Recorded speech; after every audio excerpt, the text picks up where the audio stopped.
and in this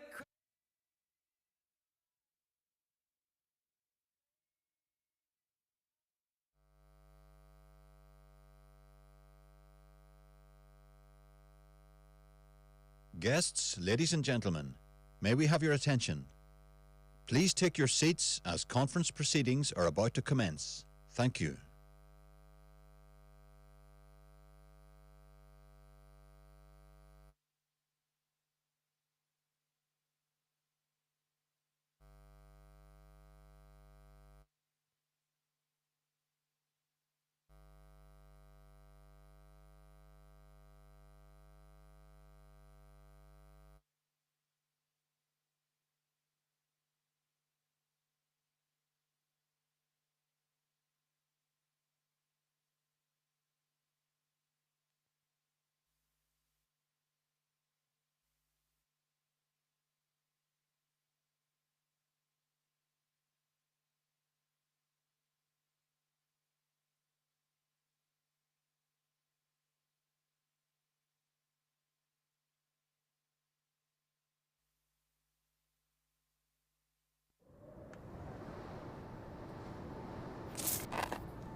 The world is changing at an unprecedented pace. Every industry is embracing change, drawing on a new wealth of insights and tools to advance in today's connected society.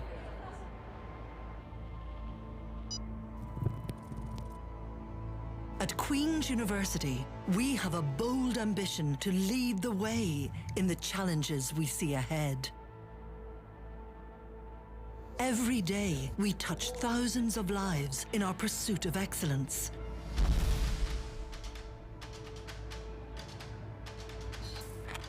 Finding the solutions to real-world issues and inspiring research to have real-world impact. We're protecting the cybersecurity of billions of internet users. We're at the forefront of conflict resolution, making a difference to the lives of children, families, and communities across the world. We're working with industry to develop new technologies. We're creating access to safe, nutritious food for a growing population. And we're at the forefront of major medical breakthroughs, making a real impact on people's lives. We give amazing minds a place to do amazing things in a university fit for the 21st century.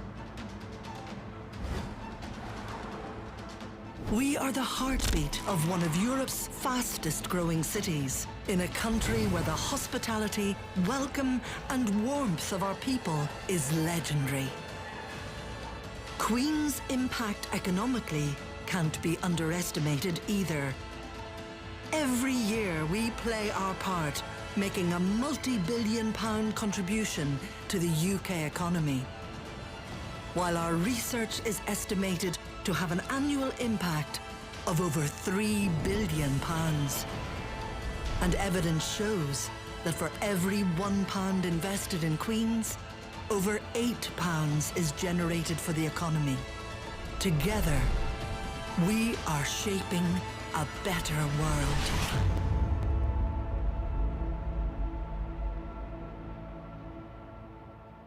Guests, ladies and gentlemen, please welcome back to the stage your host, Mark Simpson. Thank you. Isn't that lovely? Welcome back. We have a fantastic lineup this afternoon. More international speakers, plus an update on the Datathon that was launched yesterday. Or is it Datathon? Maybe we should have a referendum in Northern Ireland. Datathon or Datathon? Anyway, we'll maybe have a vote at the end of the day. Maybe it's a local thing, an international thing. But speaking of local, we're going to go right to the heart of the government here in Northern Ireland. We're going to dive right into the economic department here in Belfast. We're going to hear from Paul Grocott. He's the Deputy Secretary in the Economic Policy Group in the Department for the Economy in Northern Ireland. Paul's going to tell us about his role, and he's going to talk about not just setting strategic goals, but ambitious goals. Please welcome Paul Grocott.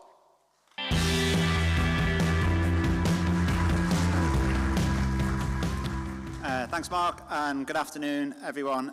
Firstly, I just wanted to offer Minister Murphy's apologies for not being able to join you here today.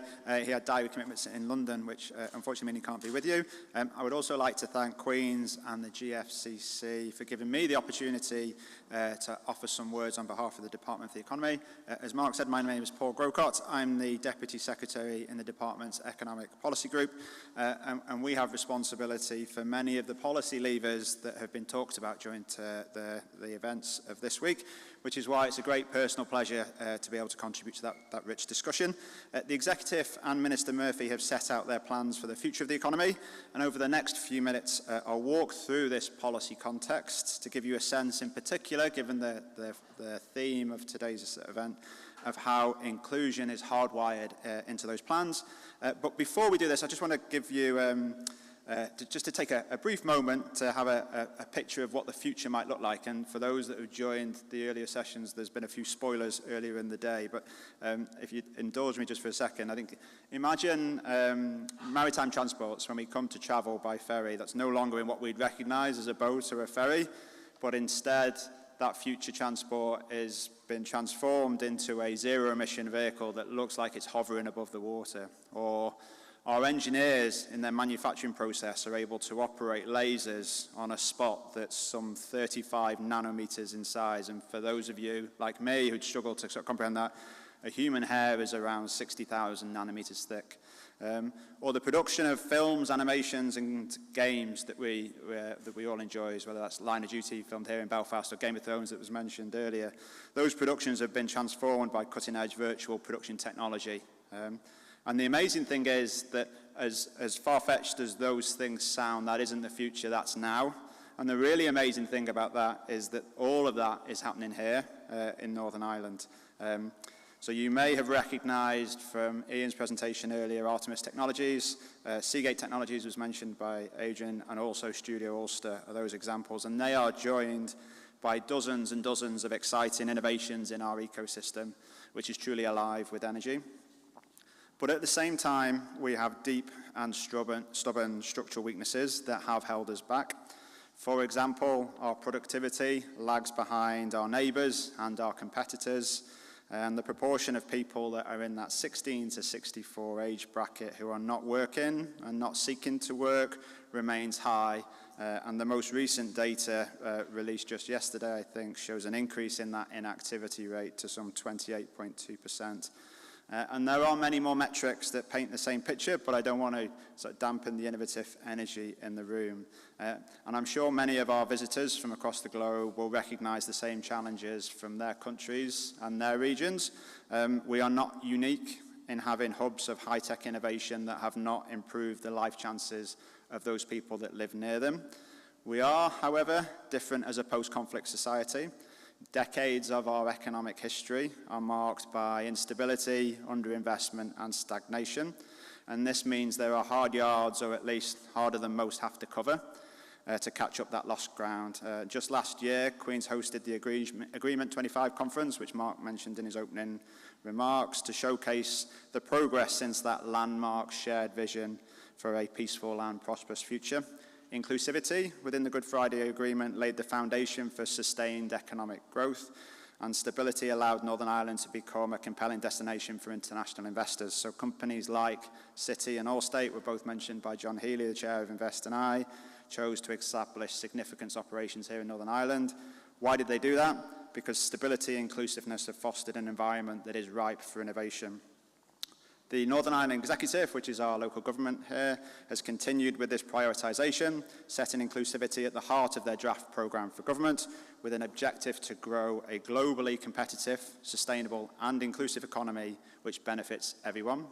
In September of this year, in support of these objectives, Minister Murphy launched a 3-year forward-look business plan, which set out the actions for the Department for the Economy to turn the dial on Northern Ireland's economic performance. So why has he chosen these 4 priorities? So increasing productivity will be fundamental to deliver overall living standards. Promoting regional balance will allow us to ensure that everyone across the economy can share in the benefits of our growth. Creating more good jobs will ensure that working families enjoy a decent standard of living, and decarbonising the economy will safeguard the planet for future generations. These all stand on their own as significant grand challenges for policymakers and delivery partners to tackle. When they come together, they take the shape of a future economy that has overcome those stubborn structural weaknesses that have defined our past. And I find that inclusion is the golden thread that brings all these priorities together and locks in that success for the future. So in this short window this afternoon, I wanted to highlight productivity and good jobs in particular in that context, but I could have equally drawn out regional balance and decarbonisation in the same way. So firstly, to think about productivity, we know that innovation is an important driver of growth, and it can play a role in driving activity across these priorities, with a leading role in raising productivity levels. Historically, our innovation policies have focused on increasing R&D, and this has produced good outcomes, but sometimes within a limited range of businesses, sectors, or locations. Now, as a department, we are pivoting towards a broader view of innovation, one which inclusive practices and policies enable us to address those wicked issues facing our society. And there are 3 key elements of innovation that are critical to improving our performance. So they will be a continued focus on improving R&D. That's still important, and we recognise that in driving productivity and competitiveness. But we want to also support more and better innovation-driven enterprises. We want to deliver more high-growth potential, innovative companies that have the potential to grow and scale quickly and compete on a global scale. And then finally, we want to support innovation across the wider business space, particularly in those sectors and regions which typically have lower levels of innovation and lower levels of productivity, which includes an increasing number of our businesses capitalising on that dual market access advantage that we have here. This approach is underpinned by a £700 million government investment in our City and Growth Deals programme, which brings forward game-changing centres of innovation and discovery to our economic infrastructure, and also makes a massive contribution to our productivity and regional balance priorities. And just as a separate side note, given the theme today, I think it's definitely worth mentioning that the centres are also an exemplar of inclusion, as they are unlocking that collective intelligence of diverse teams. So to pick out 2 examples of a rich bunch, the Queen's University's Momentum 10 will house more than 550 collaborative experts from many organisations, and Ulster University's Centre for Digital Healthcare Technology is enabling clinicians, industry and researchers to work on mutually beneficial projects. Turning then to good jobs, to be a sustainable economic development must also be a driver of higher value-added economic growth and tap into the full potential of its population. So if you consider our burgeoning tech sector, Northern Ireland's digital economy has boomed, with tech companies now accounting for thousands of high-value jobs. This success would not have been possible without investing in a skilled and diverse workforce. We will continue to work with partners across the innovation, skills and education ecosystem to create accessible pathways for underrepresented groups, grow the number of high-value added jobs in the economy, and also increase the quality of all jobs across the economy. So the experience and actions of those around us tells us that economies which deliberately shape their future, rather than passively move into the next stage, sees a significant competitive advantage. Equally, we know that the laws of gravity and status quo bias will continue the trends that have gone before. If we want to address those imbalances that exist, catch up the lost ground that I've mentioned, and realise the potential that we know exists within the economy, it will require positive and proactive intent. A commitment to creating sustainable pathways for our people and places to be part of that exciting future is the only way to put that future on a sustainable footing. The counterfactual is an economy that leaves part of its populations behind and sets itself up for fragility. But when inclusiveness is prioritised, economies become more resilient and adaptive, able to leverage the creativity and energy of all their people. So in closing, the story of Northern Ireland has demonstrated that inclusiveness can transform societies, making them more innovative and economically sustainable.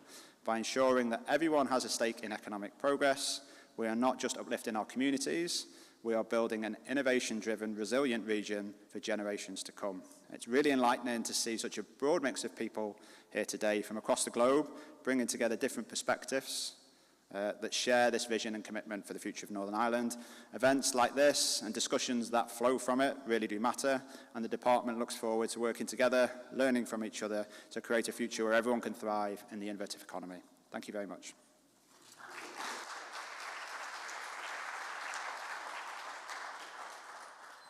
Paul, thank you very much indeed. A great way to start the afternoon. Now, one of the highlights of the day, a conversation.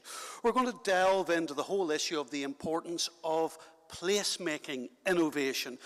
And moderating this conversation is the one and only Deborah Wynne-Smith. She's back, of course, the founder and president of the GFCC. She's going to be joined in conversation by none other than the president and vice-chancellor of Queen's here, Professor Sir Ian Greer, and also Dr. Masayuki Adichie, president and COO of Hariba. Ladies and gentlemen, please welcome our guests.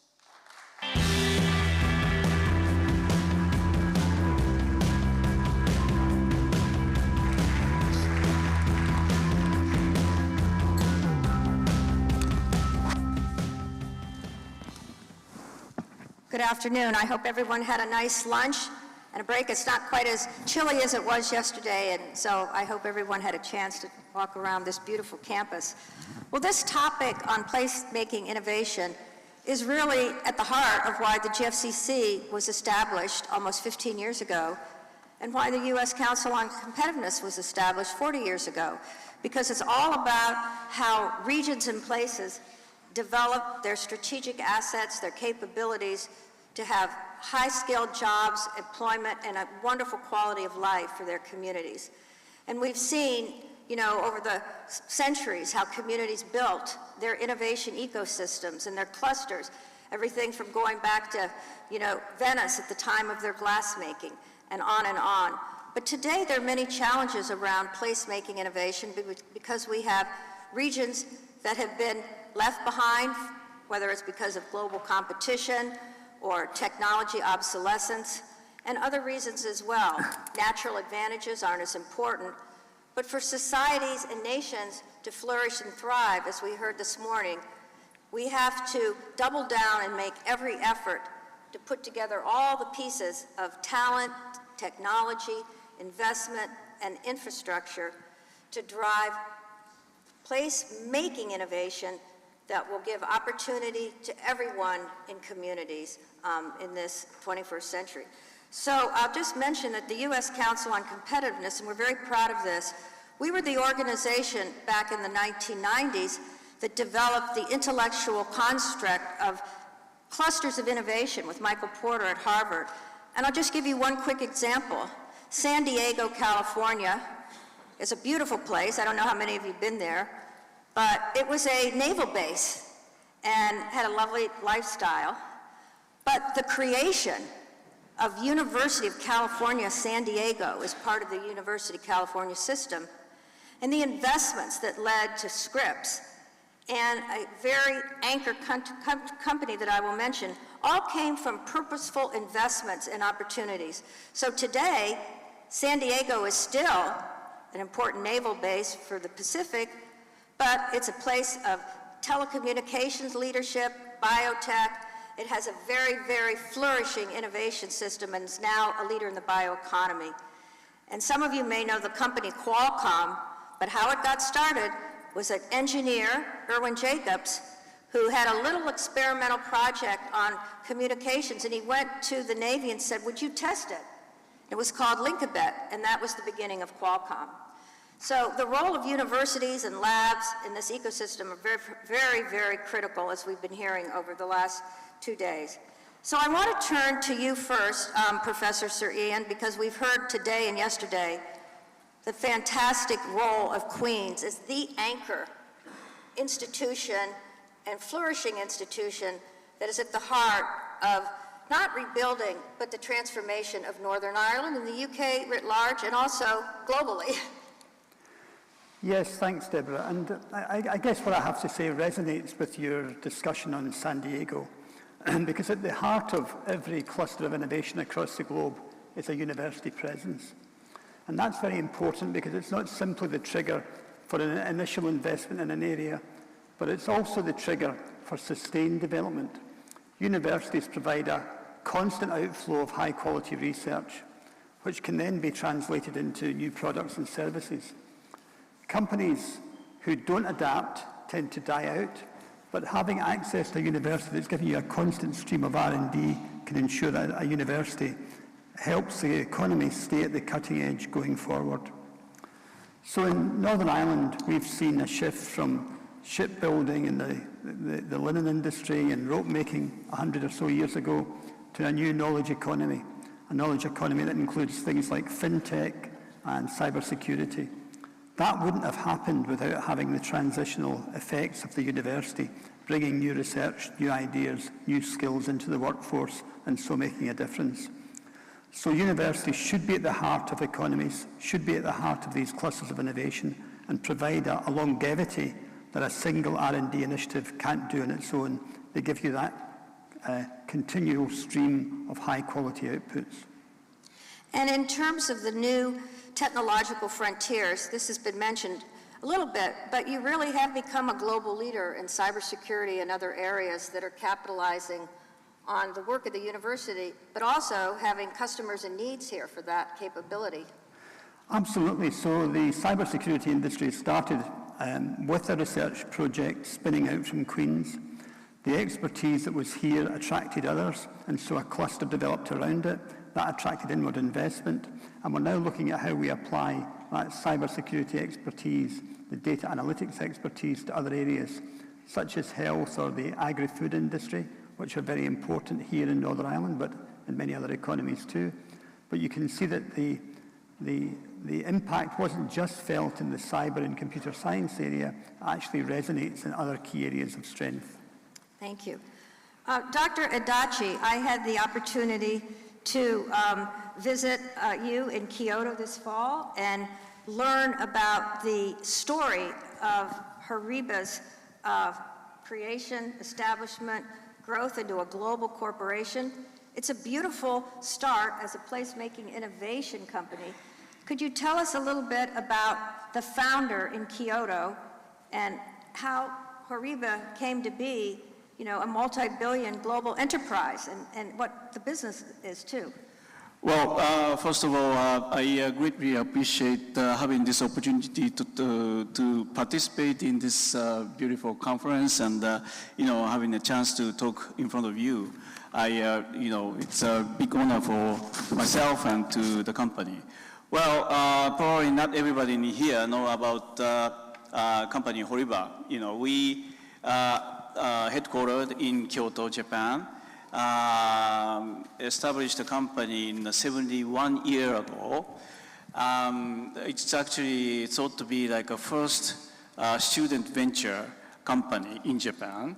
Dr. Masao Horiba was the founder, and he actually utilized the technology from Kyoto University to come up with this analytical business. You know, we are, the size of the company is about 300 billion Japanese yen annual revenue.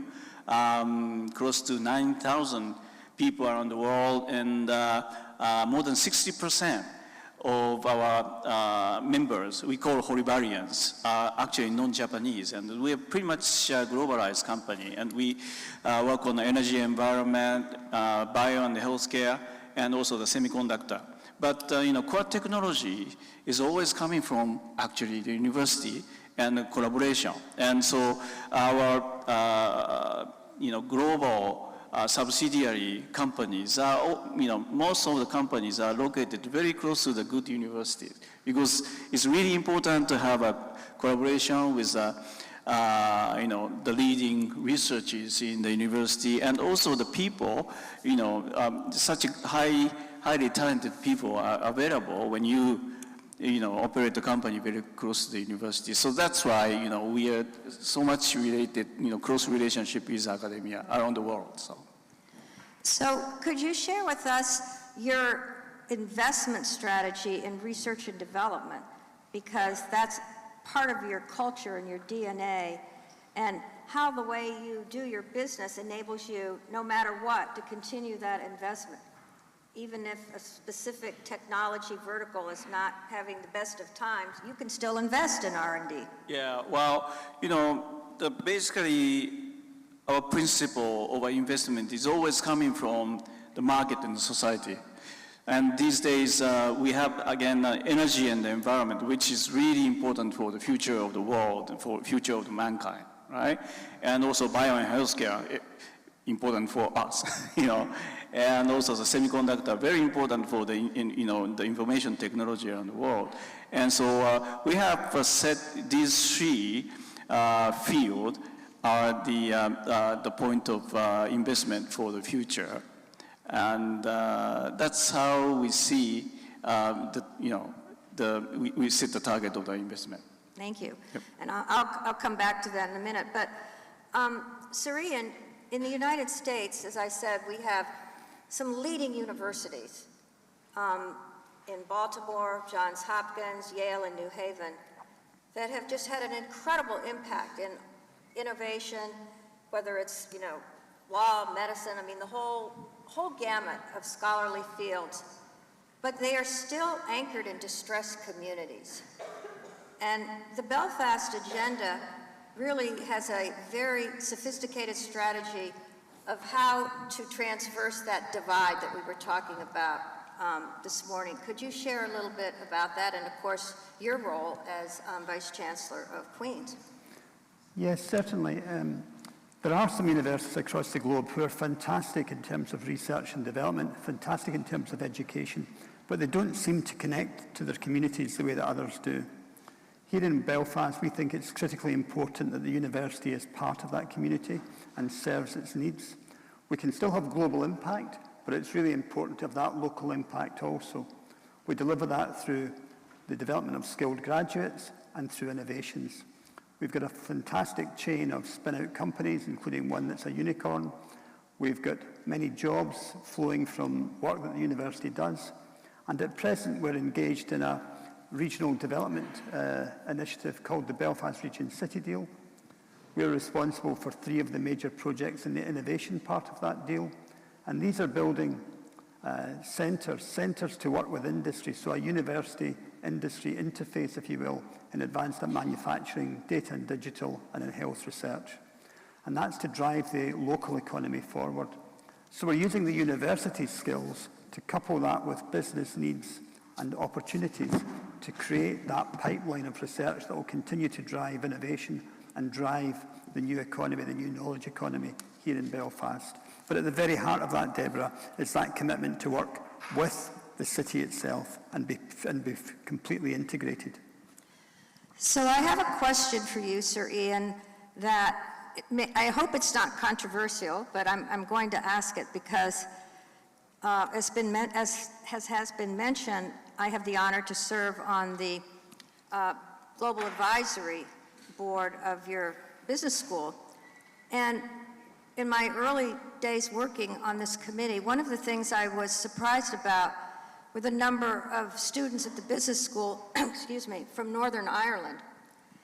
And I was told that there are certain UK regulations that put a quota on how many students you can bring in from Northern Ireland. And that seems to me to be very counterproductive to what to grow the region, if you can't bring your own talented people here to Queen's.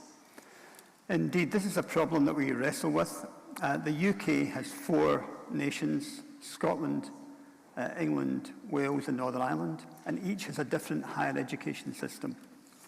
In our system, the students pay around £4,800 and the government give us a top-up of a few £1,000s to give us the unit cost. Because of that government top-up, there is a cap on the number of students we can take from Northern Ireland and the island of Ireland. There's no cap on students from Great Britain, there's no cap on international students, but we have a cap on Northern Ireland students because the government has to make a contribution and because government funding is limited.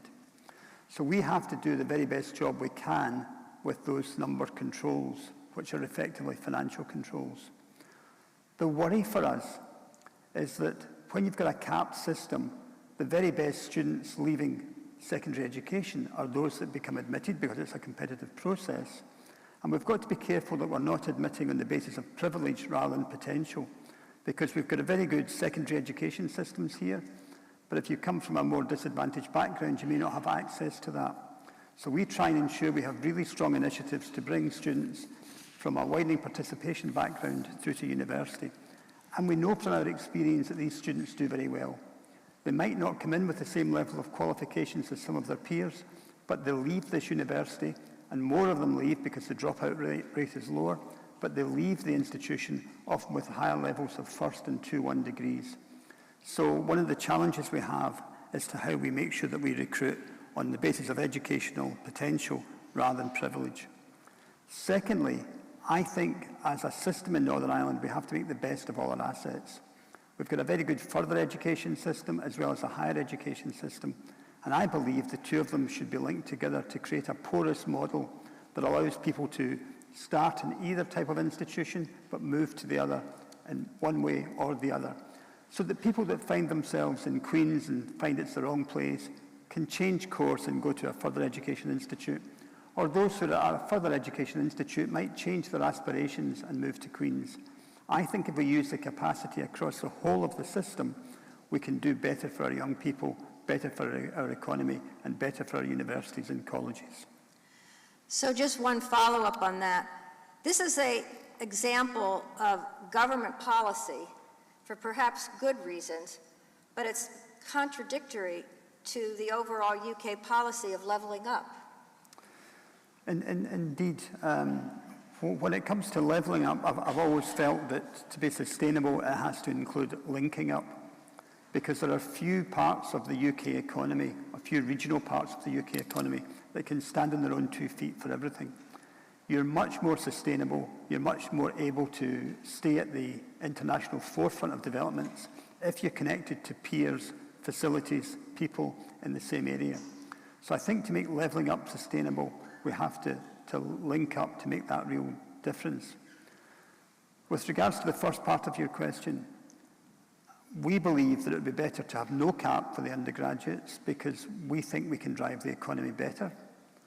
Queen's has an economic impact of £3.2 billion per year. That's a 45% increase over the last 5 or 6 years and a benefit to cost ratio of 8:1. So for every £1 of government spending in Queen's, we deliver £8 of economic benefit.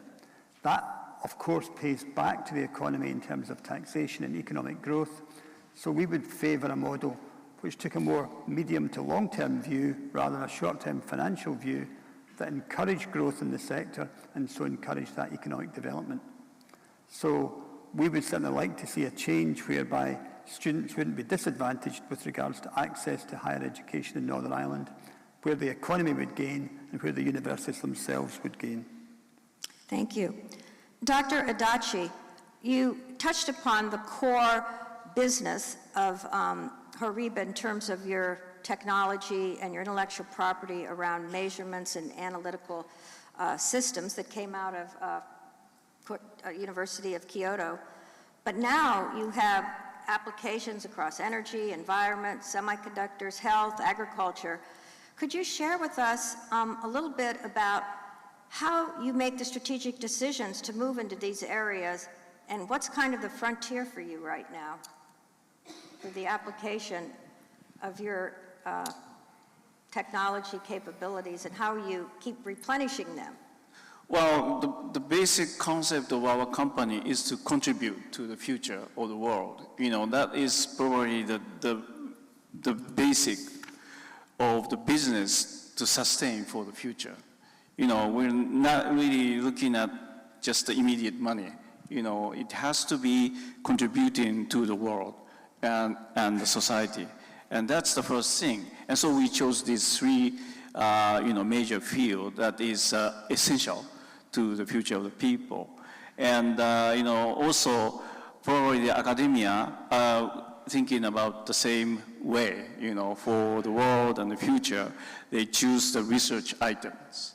And that's the reason why we always collaborate with, leading researchers to come up with a new value, new technology that will be used in the future society. Like one of the, the most important collaborator here, Professor Takayama is here, and we're working together on the life science field, and align the interest of the academia and together with the interest of the company is probably the most important part for such a collaboration to make success.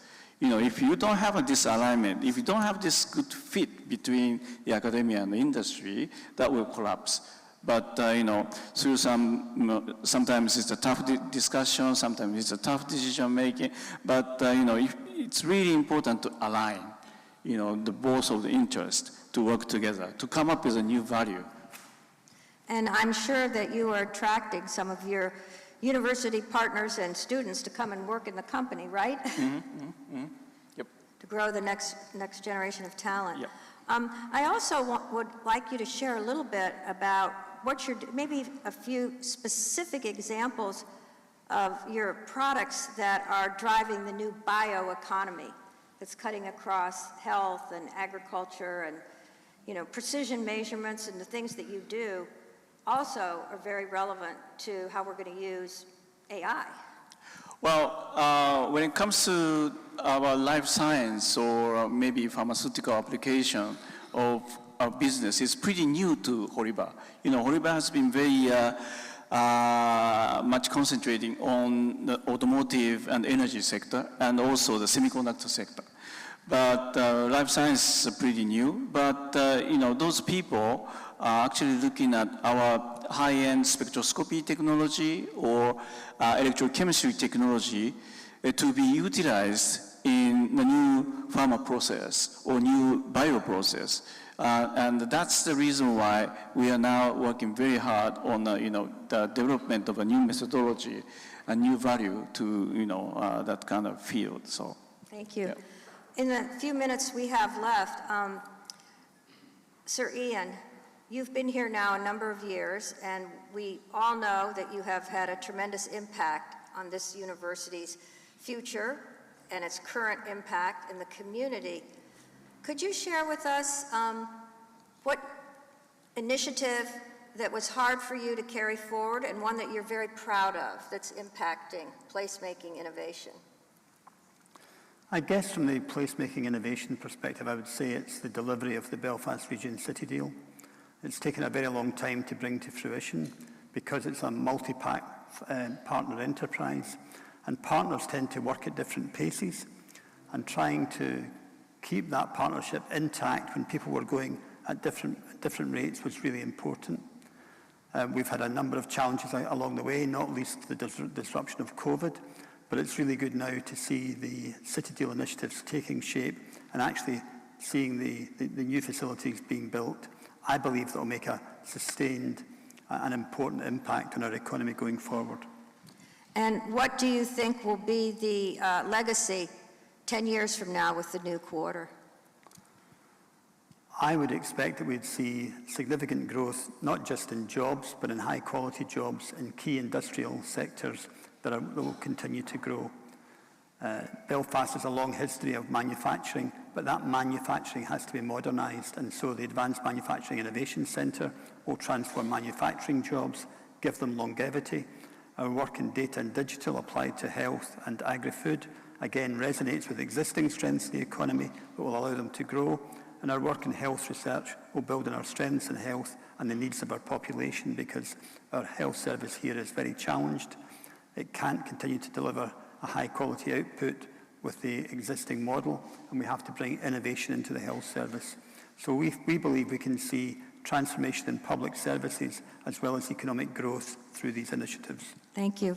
And Dr. Adachi, you had said that coming into some of these new areas that are going to have a huge impact on humanity, share with us, whether it's in the life sciences or ag and the integration, something that was very challenging for Horiba to move in that direction. Well, probably I should say, the business model for each field or each product is different.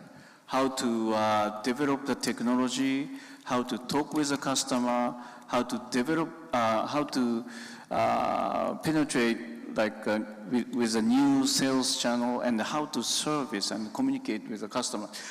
Those are very, very different in each application and each product. And so having such a different style of a business in one company is really a challenging thing.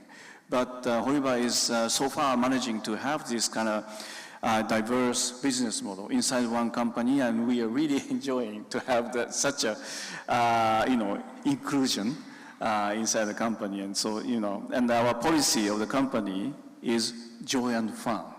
So yes, you can explain anything with this corporate motto, joy and fun. So it's a beautiful corporate model. And, having had the opportunity to learn about your founder and how you embed so many of the beautiful traits of Japanese culture of excellence, of quality, of the highest standards. It's really wonderful to have you here with us in Belfast for this Innovation Summit. I will just make one closing comment, because this morning in Andrew's talk about the Great Divide, I counted how many times, I think it was 6 or 7 times, he talked about flourishing. And Gallup Corporation, that you're all familiar with, who's a very active member of our U.S. Council and the GIFCC, has an incredible survey and data that they have developed all over the world. And they definitely correlate an individual's perception of whether he or she is thriving with GDP. It's amazing. Correlating that with GDP, and those nations and places where there's a majority of feeling, I'm not thriving, I'm not flourishing, I don't have a chance, you see, of course, the lack of ambition, the lack of GDP performance. So that concept of flourishing and thriving is not new.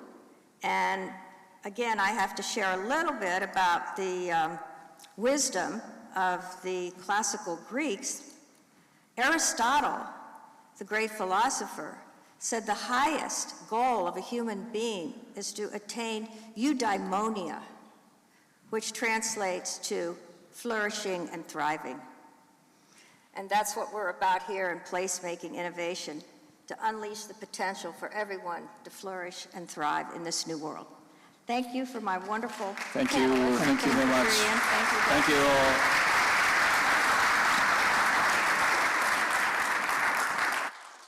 Deborah, thank you. Thank you to Sir Ian and Dr. Adichie. Folks, we're not really sure what's going to happen next, because we're going to hear from 3 groups of students. And as we know, and I was a student here one time 35 years ago, anything can happen. We're going to talk about the Datathon, or is it the Datathon? As you know, it was launched yesterday. 150 Queen's students came together in teams to use their skills to solve a complex sustainability challenge using data in partnership with Alteryx. These teams, 25 teams, have been whittled down to just 3. And to tell us more about it, and also to tell us ultimately who's going to be our winner, I'd now like to introduce Professor Ravi Shankar from Queen's Business School, Sue Douthwaite, who's the chair of Queen's Business School's Advisory Board, and Queen's Pro-Chancellor, Dr. Len O'Hagan. You're very welcome.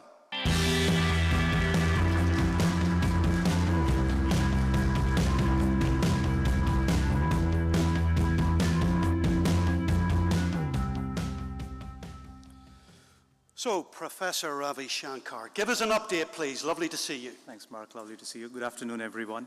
We spend a lot of time wondering whether we should call it a datathon or a datathon. I will stick to data. That comes more naturally to me. Good afternoon, everyone. The datathon was a remarkable collaborative effort between the School of Electronics, Electrical Engineering, Computer Science, and Queen's Business School. And quite often when we think about complex projects that involve looking at a lot of data, we talk about interdisciplinarity, and this was a great example of an interdisciplinary project with students from different parts of the university, from 2 different schools coming together to work on interesting data sets and try and generate actionable insights for the sorts of complex problems we've been discussing at the GIS over the last couple of days. Students were given data sets to work on. These data sets included the Northern Ireland census data from 2021, the Northern Ireland measures of multiple deprivation data from 2021. And it wasn't really straightforward to work with this data, given that the data had so many variables, over 200 in some cases. But as you will see, the students did very well working with this data and did their remarkable best in trying to come up with insights that could be used for policy purposes. The data was around variables like income, health conditions, employment, crime and violence, environment, access to services, very, very relevant to what we've been talking about here at the conference. It was a genuine team effort putting this together, and I'd like to thank a few people for making this possible. Shifra Frost has been brilliant project managing the whole process, and it was brilliant to work with her as well. And then we had Neil Anderson from the School of EECS and Byron Graham, who were the architects of this process, and they did really, really well, and it was a remarkable team effort, so I'd like to thank them. I'd also like to thank the sponsors, Kainos and Alteryx, for helping us with this datathon, and I think it's been a remarkable effort. I'd now like to introduce Sue Douthwaite. Sue is chair of the advisory board at Queen's Business School, and she was at the datathon, and I'm sure she'll have some interesting things to say about what she saw. Sue.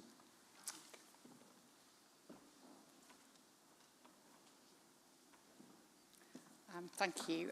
It was an absolute privilege and a pleasure to be a judge at the Datathon yesterday. As probably with most people in this room these days, when you're preparing to be involved in any event, you go immediately to ChatGPT to see what it's all about. I've never done a Datathon before. I've never been at one. ChatGPT said, it's about use of data to tackle real-world challenges, explore complex data sets, and apply knowledge to find meaningful insights. What I actually witnessed yesterday were 100 people, young people, coming together with a sense of excitement and purpose to produce some outstanding findings. What came across yesterday was the young people's desire to change the environment in which they find themselves in Belfast and Northern Ireland, but also start to develop ideas that may impact the whole world. So data is everywhere. It's highly regulated in the industries that I work with. It's precious, it's powerful, but I think what is more powerful than anything is the passion of the young people yesterday in trying to make a difference. So I hope you're going to vote when you've heard their ideas. They had literally half a day and some coaching on presentation to develop these. But it was heartwarming, it was inspiring, and I think the future of the world and everything we're discussing today is safe in the hands of our students.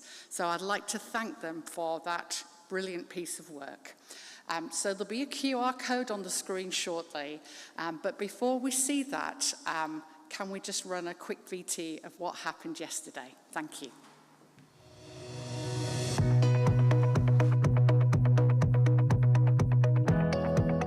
In today's rapidly evolving world, data analytics and artificial intelligence are more than just buzzwords. They are essential tools for higher education institutions striving for excellence. At Queen's University Belfast, the commitment to leveraging these technologies took a significant leap forward with the access to Alteryx Spark ED program. This initiative provides the university with data analytics software and support, making it the largest in-kind gift in its history. Alteryx empowers Queen's staff and students by simplifying complex data processes, enabling them to analyze and visualize data effectively. This enhances academic research, fosters a data-driven culture among our students, which is a skill that's increasingly in demand in today's job market. As part of our 2024 Global Innovation Summit, Queen's University are hosting an exciting datathon competition for 150 students. This event exemplifies the university's leadership in supporting students embrace the fast-paced advancements in AI. During the datathon, students will address real-world challenges through intensive collaboration, enhancing their problem-solving skills and providing invaluable hands-on experience with AI technologies. After the initial round of judging, 3 student teams will present their solutions for a chance to travel to the United States on a university-led visit by Professor Serene Greer in March 2025. We've got students from the School of Electronics, Electrical Engineering, Computer Science, along with students from Queen's Business School, working together on very interesting data problems. The world is full of data, but data, of course, isn't lodged in any one discipline. So we need students from multidisciplinary backgrounds coming together to solve interesting and big challenges. And that's a really great opportunity that we have today. And from what I have seen, students are enjoying the process. It's really exciting to be here because we're bringing together our own students from the business school, collaborating across the university with other students from other faculties. Kainos and Alteryx have agreed to both sponsor and provide data analytics to enable all this work. Without them, we're not able to delve into and make available some of the very sophisticated data. And I've been talking to the students earlier this morning and they're thrilled with how that's all working. So thank you to both of our sponsors today. The Alteryx Spark program is most definitely supporting the students here at Queen's, not only through the Datathon itself, but through our free licensing. And so what students are doing here today is they're leveraging the free licensing, the resources, all the materials that we've provided to participate in this Datathon event, where they're solving real-world sustainability challenges. Data is so important to helping us understand our sustainability challenges globally, nationally, regionally, and even within our own university. As a university, we are on our own net zero journey with a commitment to net zero by 2040. Having our students here today drilling into the data across Northern Ireland is really important to helping us understand also how we can deal with the challenges and address the challenges of the climate crisis as a university. Well, for me, I didn't come from a software background. I did languages, so it's really interesting to see that I can be involved in events like this because it is new to me and I'm really enjoying it. I think I'm happy to just compete, but if I win a prize or something like that's amazing because the prizes are very good. A trip to the States would be nice. So being involved in the Datathon today is a really meaningful experience for me because I learned coding in this very room. Coming from, a technical background, I had no idea how to do coding, and now I'm taking part in a Datathon and I've analyzed data, I've made graphs, I've done analysis. It is like a huge accomplishment for me, and it's nothing short of a distinction.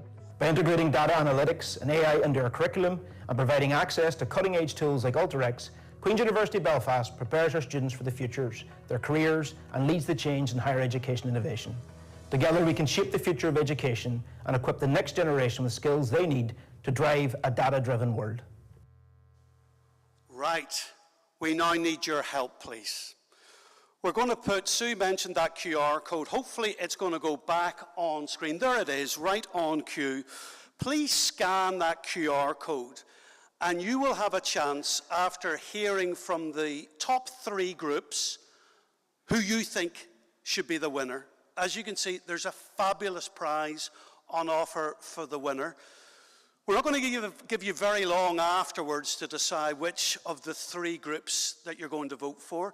You won't be able to vote until everyone has completed a 6-minute presentation. So you can either scan the QR code on the big screen or use the VVox ID to vote. And you'll only get about 90 seconds, I'm told, at the very end to vote for one of 3 teams that have been whittled down from 25. Everybody happy? Everybody going to vote? There's a vote down south in Dublin on the 29th of November. There's been one in America this month already, but this is the biggest vote of this month. Could we have our first team, please? Could they come out? This was team 4 of the 25. You don't need to start just yet. Can you just double check that you've got your clicker there? Are you happy? You've got 6 minutes. I will be very rude. I'm a journalist, and I love a deadline, so after 6 minutes, I will have to interrupt you. But you have 6 minutes. Good luck, starting from now. How many of us rely on someone else to access healthcare? Do we need a lift from a friend or parent, or do we need someone to come to our appointments with us? If you don't rely on anyone, who relies on you to access healthcare? Your parents, your kids, your friends? My name is Megan, and this is my friend Tim, and today we're going to present our solution to how we can enhance healthcare in Northern Ireland through mobile solutions. 1 in 4 deaths in Northern Ireland are preventable. That's 1 in 4 deaths where a person has deemed healthcare too inaccessible.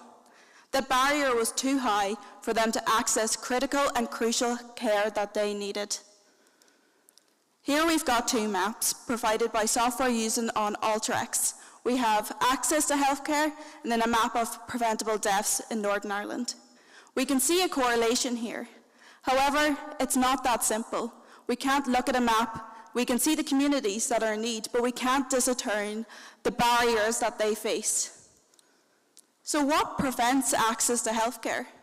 If you live in a rural area, long journey times or inaccessible transport can prevent you from going to appointments to going to your nearest A&E. If you work a 9-to-5 job, your health comes second.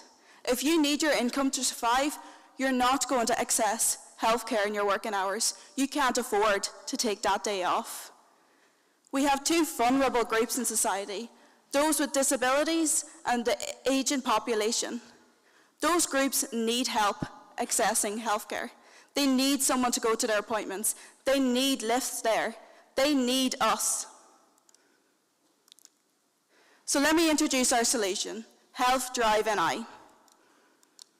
The mobile health solution. So we are looking at a unique mobile healthcare clinic that can travel to multiple locations.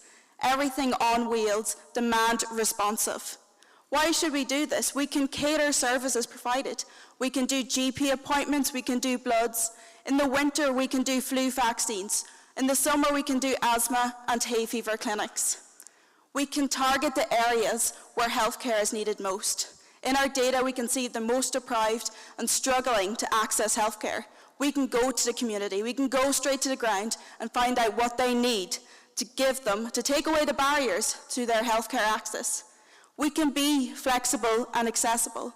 We can have it 11 to 7. We don't need to have it in working hours when we're mobile.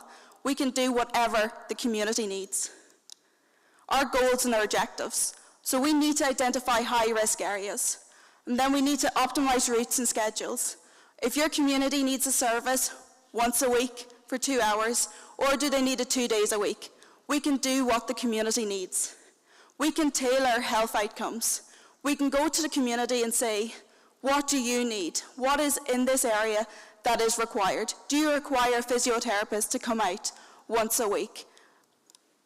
Let's look at the Belfast Metropolitan map. So here we can see our high-risk areas in red. We could create a circular route that caters to these communities once a week, once a day, whatever they need. So we've seen successes in the past. We don't need to reinvent the wheel. We've seen 21 mobile clinics in COVID during 2021, and they're really successful with 10% increase in the ages up to 50-year-old, and they've administered 45% of Northern Ireland's COVID jobs. So is this really sustainable?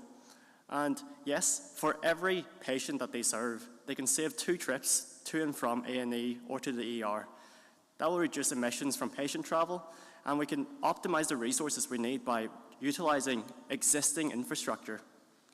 And we could breed a healthier community by preventative healthcare, so they don't need to visit the ER as much, to promote a healthier workforce, which will in turn promote a better economy. 8.5 million was spent on flu symptom treatments in the ER. And in stark contrast, only 34,000 was needed to give everyone a vaccination, which could have remedied that. And by targeting our healthcare to those in need, we can optimize the routes and make sure we don't waste extra resources needed to reach those areas. So with every initiative, there's going to be risks. So we need to take mitigation against those risks. And what I said before, there's going to be costs to those vans. But with the reduced ER admissions, we can save on those costs and reinvest in these new initiatives to help those targeted areas. And staffing and training, we know we're short-staffed in the NHS. So we could do schemes to get medical students and volunteers onto the scheme. And continuity of care is really important. So we need a centralized database so that doctors, even though they're different doctors each time, can have the information they need to provide the best care. And most importantly, 3,933 deaths last year could have and should have been prevented. Thank you very much indeed. Thank you. So remember, folks, you can't vote until the end. We've had one of our 3 presentations. Could we have our second team onto the stage, please? Your time doesn't start quite yet. I just want to double check that you have your clicker for the PowerPoint. Everyone is happy. As I warned the first group, I'm not sure if you heard, but I will interrupt quite rudely after 6 minutes. Very strict deadline. It's the only rule. But for the next 6 minutes, the stage is yours. Good luck. 1 in 4 children in Northern Ireland experience food insecurity.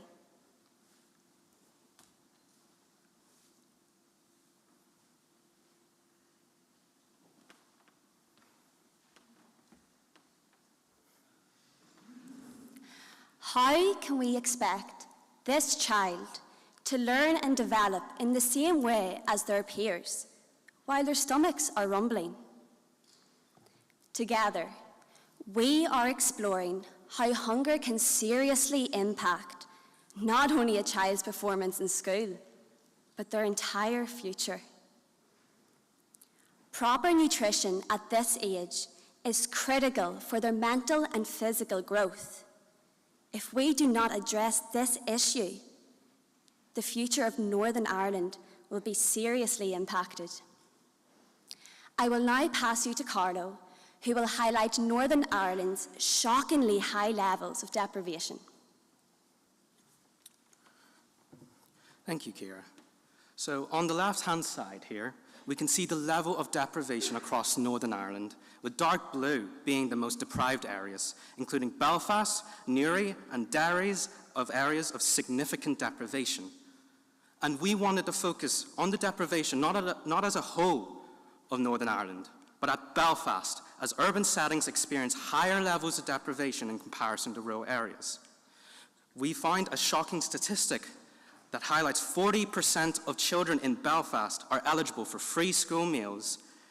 And from this interview, we can see how Dr. Julianne Maynee described the extremity of the situation. Children are so hungry that when you offer them toast and milk, they stuff toast into their nappies. I'll pass it over to Paddy as he describes the link between deprivation, child hunger, and therefore their future. Thank you, Carlo. Children in deprivation will live 15 years fewer in good health than those from more affluent areas. The data we analysed yesterday at the Datathon highlighted this horrific picture and detailed how children in our country are forced to live every single day. We have produced several graphs based on this data, which you can see behind me here, to show how deprivation, children's health, and their performance at school are all interrelated. Now, I know this looks like a lot of information on the screen, but the message is clear.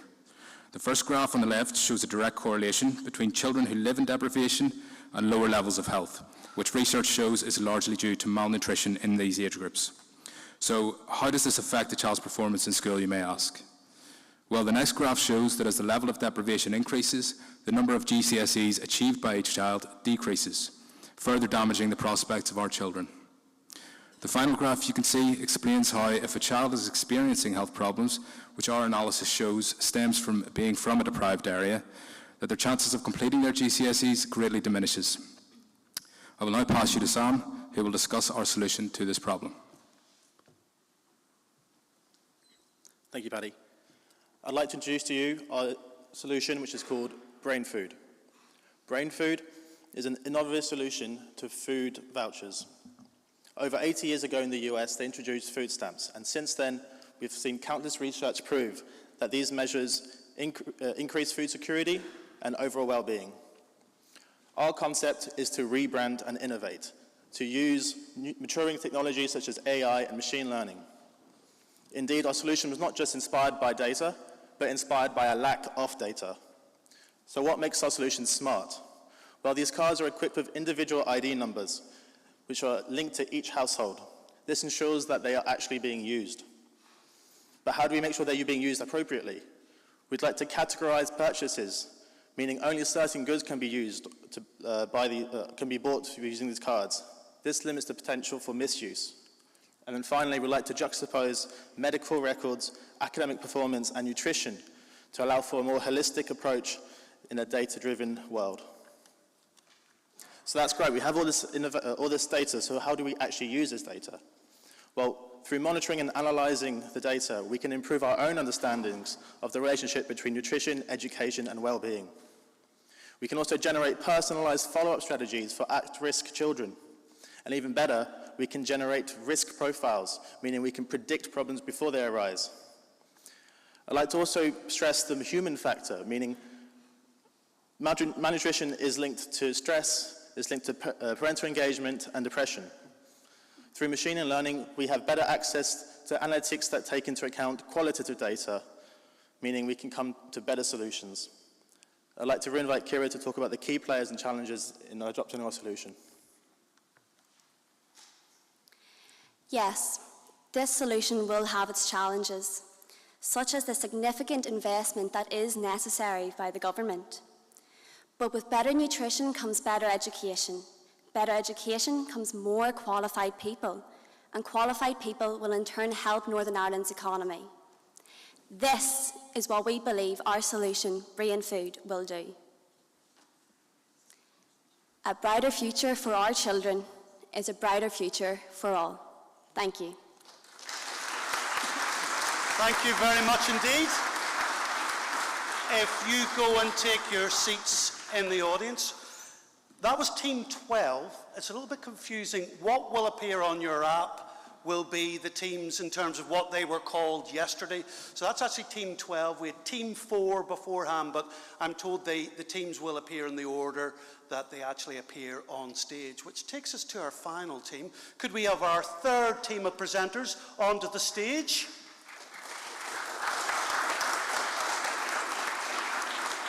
Just want to double check before I start, you've got your clicker, that you're happy.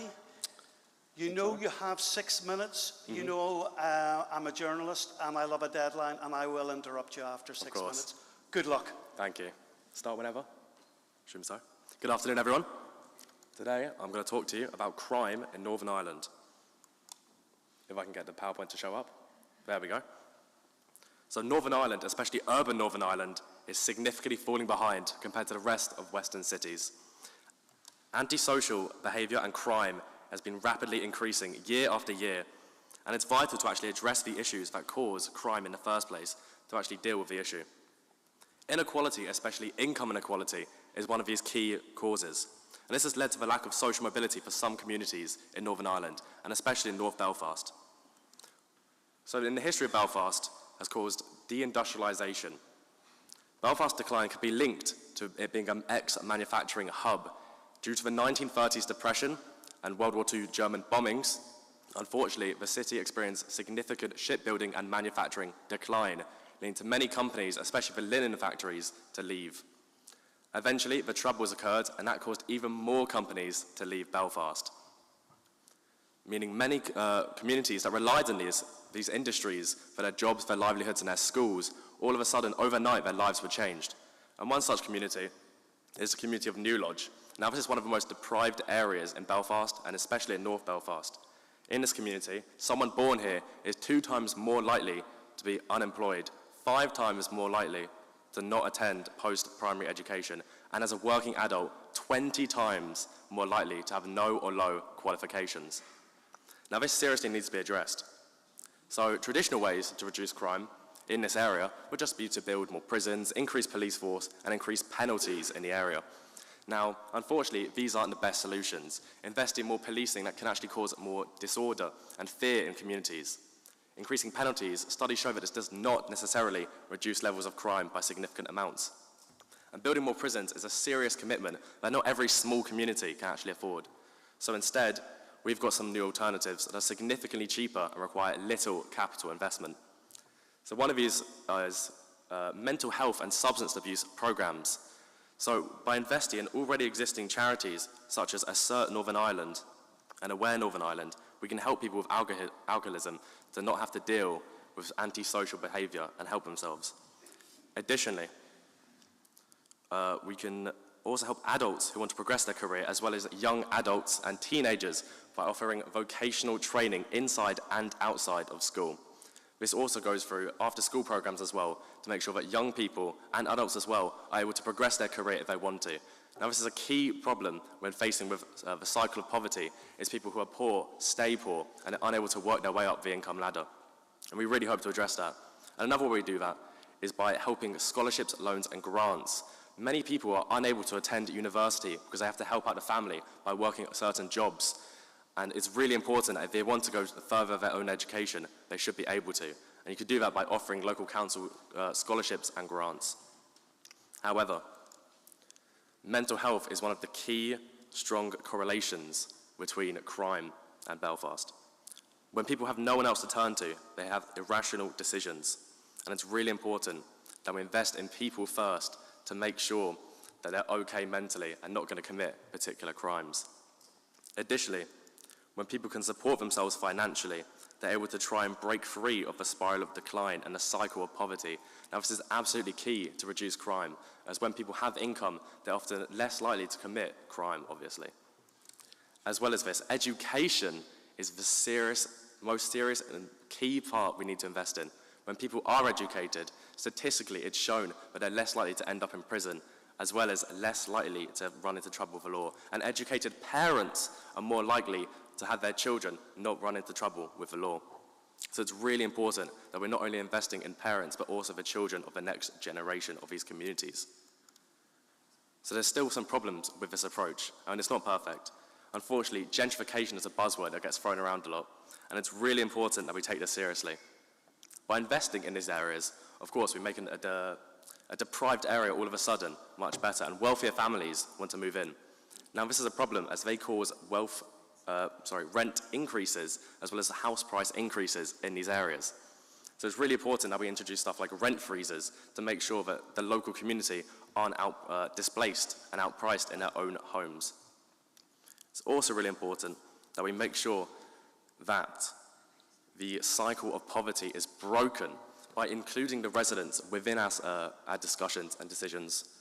We make sure that they have a say on their own community, and it's not a government making the choices for them. By including the residents and tailoring to a specific community, we're empowering the people and the local leaders rather than people with governments that have never been to the local area and know nothing about it and are making assumptions. So it's really important that we make sure we help break the cycle of poverty and allow people to be able to socially move from the lower income brackets and move their way up if they so desire. Thank you very much. Thank you very much indeed. I'm going to give you another minute just to download that QR code before we officially start voting. Thank you very much indeed. That's Team 90. If you want to just take those steps, join the rest of your team. Three very different presentations in different styles, but did you notice that the presenters barely looked at a note? They were speaking with their hearts as well as their heads. I'm not a scientist, but I tell you what, you've all got great communication skills. Speaking of, while you vote, and it's going to be time limited, we're going to start the voting in a moment, but let's hear from the Queen's Pro-Chancellor, Dr. Len O'Hagan. Dr. O'Hagan, over to you. And I think voting has started, has it? Yes, voting has started according to the screen. Please vote now. Breaking news. Sorry, Dr. O'Hagan. Great, thanks, Mark, and good afternoon. I'd like to take a moment to extend my heartfelt thanks to everyone who's contributed to making this datathon focused on sustainability in Northern Ireland such a resounding success. High-quality presentations. And first and foremost, a big thank you to the talented students who participated. Your passion, your creativity and commitment to using data for good has been truly inspiring. You've developed over the course of the last 2 days how the incredible potential of younger minds to address the urgent sustainability challenges we face today. And to the university staff for your tireless efforts in organising and supporting this event. Your dedication to fostering innovation and creating opportunities for students to engage with real-world issues is invaluable. And you've played a key role in making this datathon a reality, and we appreciate everything you've done to ensure its success. And of course, a big thank you to our sponsors, Alteryx and Kainos. Your support made this event possible, and we're deeply grateful for your commitment to both sustainability and the future of our students. Your investment in this event not only helps develop the next generation of leaders and innovators, but also underscores the importance of collaboration in tackling the critical environmental and sustainability issues we face in Northern Ireland. And to tackle this sustainability crisis, there needs to be a clear sense of direction in public policy, as well as a recognition of the need to fully embrace all the available economic, social, and natural capital. And no sector can deliver the sheer scale of this investment. Public, private, and third sectors need to work together to create the level of innovation and investment required to build a sustainable future. And Queen's University will not be found wanting in this regard. The key for Northern Ireland is whether we can summon the institutional and political will to realise the potential that innovation like this datathon can unlock. In the answer to that lies the future of Northern Ireland and the generations to come. So finally, thank you to everyone who participated, contributed, and supported this initiative. It's been an incredible journey, and together we have made real strides in advancing sustainable solutions through the power of data. Finally, to all our students who participated, you should be incredibly proud of your accomplishments. You are tomorrow's leaders, analysts, and change makers, and we are privileged to support you on this journey. Now, of course, there only is one winning team, and I'm delighted to confirm that this winning team will travel to the United States in March 2025 as part of the university delegation. It's a once-in-a-lifetime chance for the members of the team to further their knowledge, showcase their talents, and represent Queen's University on the global stage. And now I'm hoping in a moment to get the list of winners. It's behind you, Dr. O'Hagan. The famous envelope is there. Is it Team 4 that's going to America, Team 12, or is it Team 19? Please tell us. Well, we shall start in reverse order. In third place, Team 19. Would you like to join us? Please come up.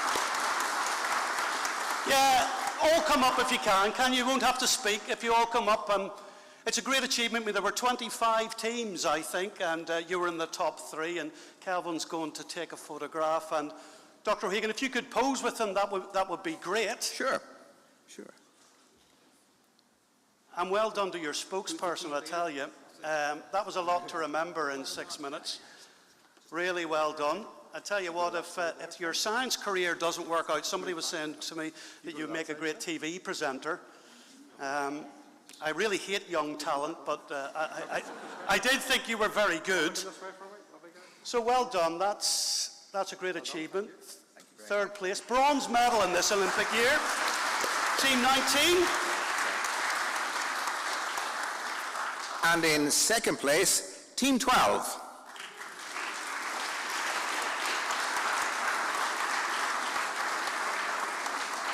Well done to Team 12. They like a prop. I love a prop as well, especially in this age of PowerPoint. A lot of people forget about the physical props. I thought they worked really, really well.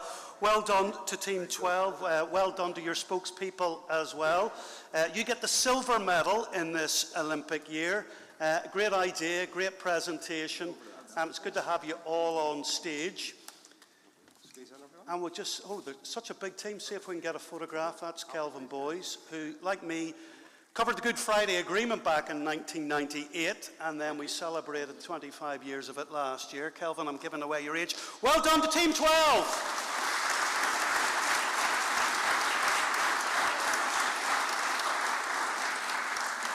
So it doesn't take a lot of analysis to realize that Team 4 are going to the United States of America. Congratulations.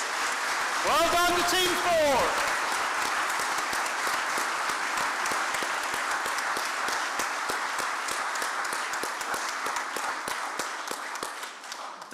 is fantastic. You're going to the States. They'll have a new president by then. Congratulations. It'd be interesting to see if you're going around St. Patrick's Day. It'd be interesting to see whether the new president, like the incumbent president, comes over to the island of Ireland. As we know, he's got a golf course over here. I wonder if he'll come to Belfast as well. But what we do know for sure is Team 4 are coming to America next, I think, was it next March, was it, Professor Abbey? Yes, next March. And well done to your two spokespeople. And well done to Team 4. Congratulations. Dr. O'Hagan, thank you to Sue, thank you to Professor Ravi. What a great idea, what a great idea. Whoever thought of that idea? Absolutely fantastic. And it was great to showcase the talent here at Queen's University. Well done to everybody who took part. Sticking with the topic of data, or is it data, I'd like to introduce our next keynote speaker of the day, who's a professor of digital health here at the University of Queen's. This session will focus on how to deploy data to drive a sustainable cancer revolution, and boy do we need that. Please welcome Professor Mark Lawler.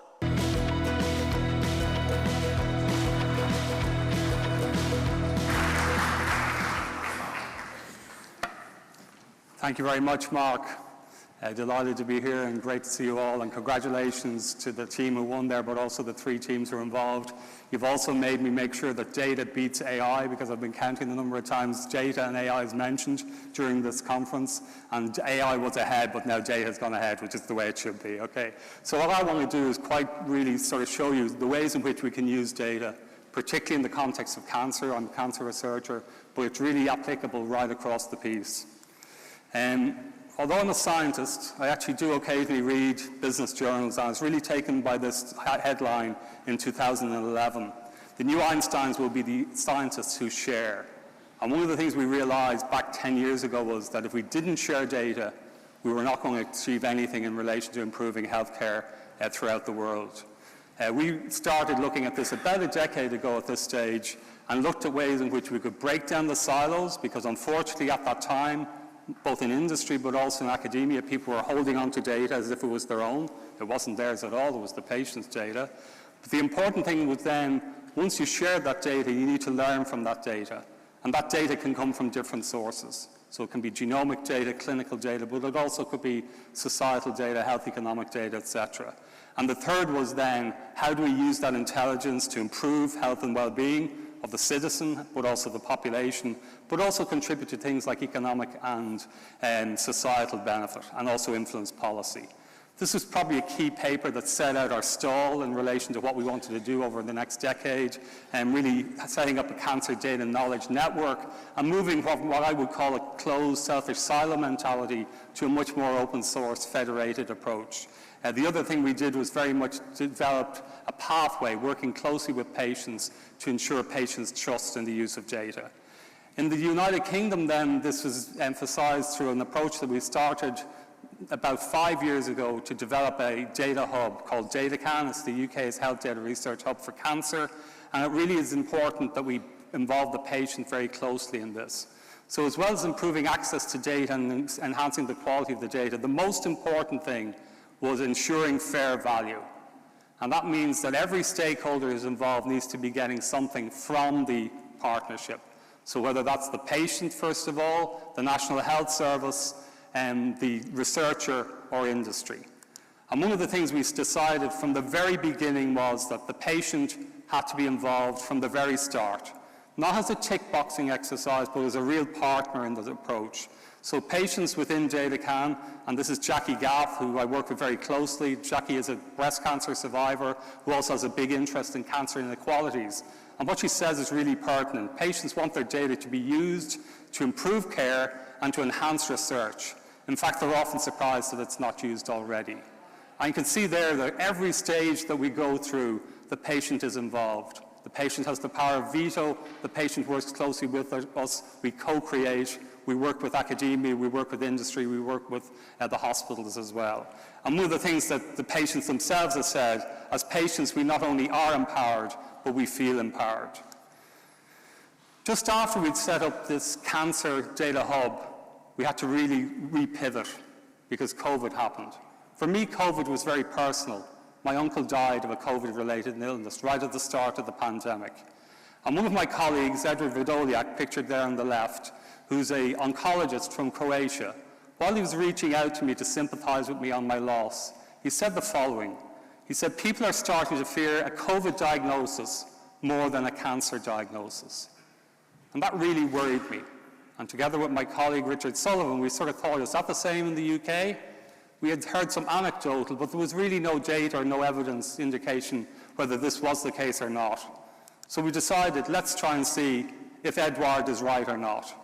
We kept it simple. We looked at the health of a COVID-disrupted cancer system. And what we found was really startling. 7 out of 10 people, that's not a misprint, 7 out of 10 people with suspicion of cancer were not getting referred on to specialist cancer services or were not going on to special cancer services themselves. 4 out of 10 were not getting access to their chemotherapy. This was the first indication in the UK of the impact, the side impact, if you like, that COVID and national lockdowns were having on cancer services and on cancer patients.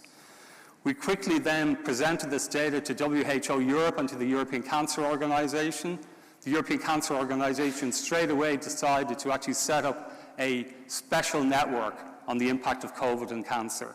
And I was privileged to co-lead that program with Miriam Krul, who's a pharmacist in the Netherlands who is involved in the vaccine effort there.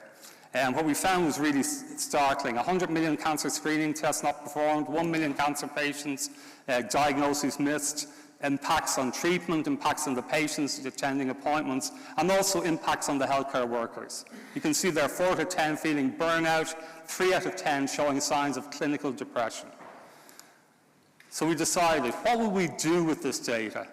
And if you want to learn anything from this presentation, this is the really important part.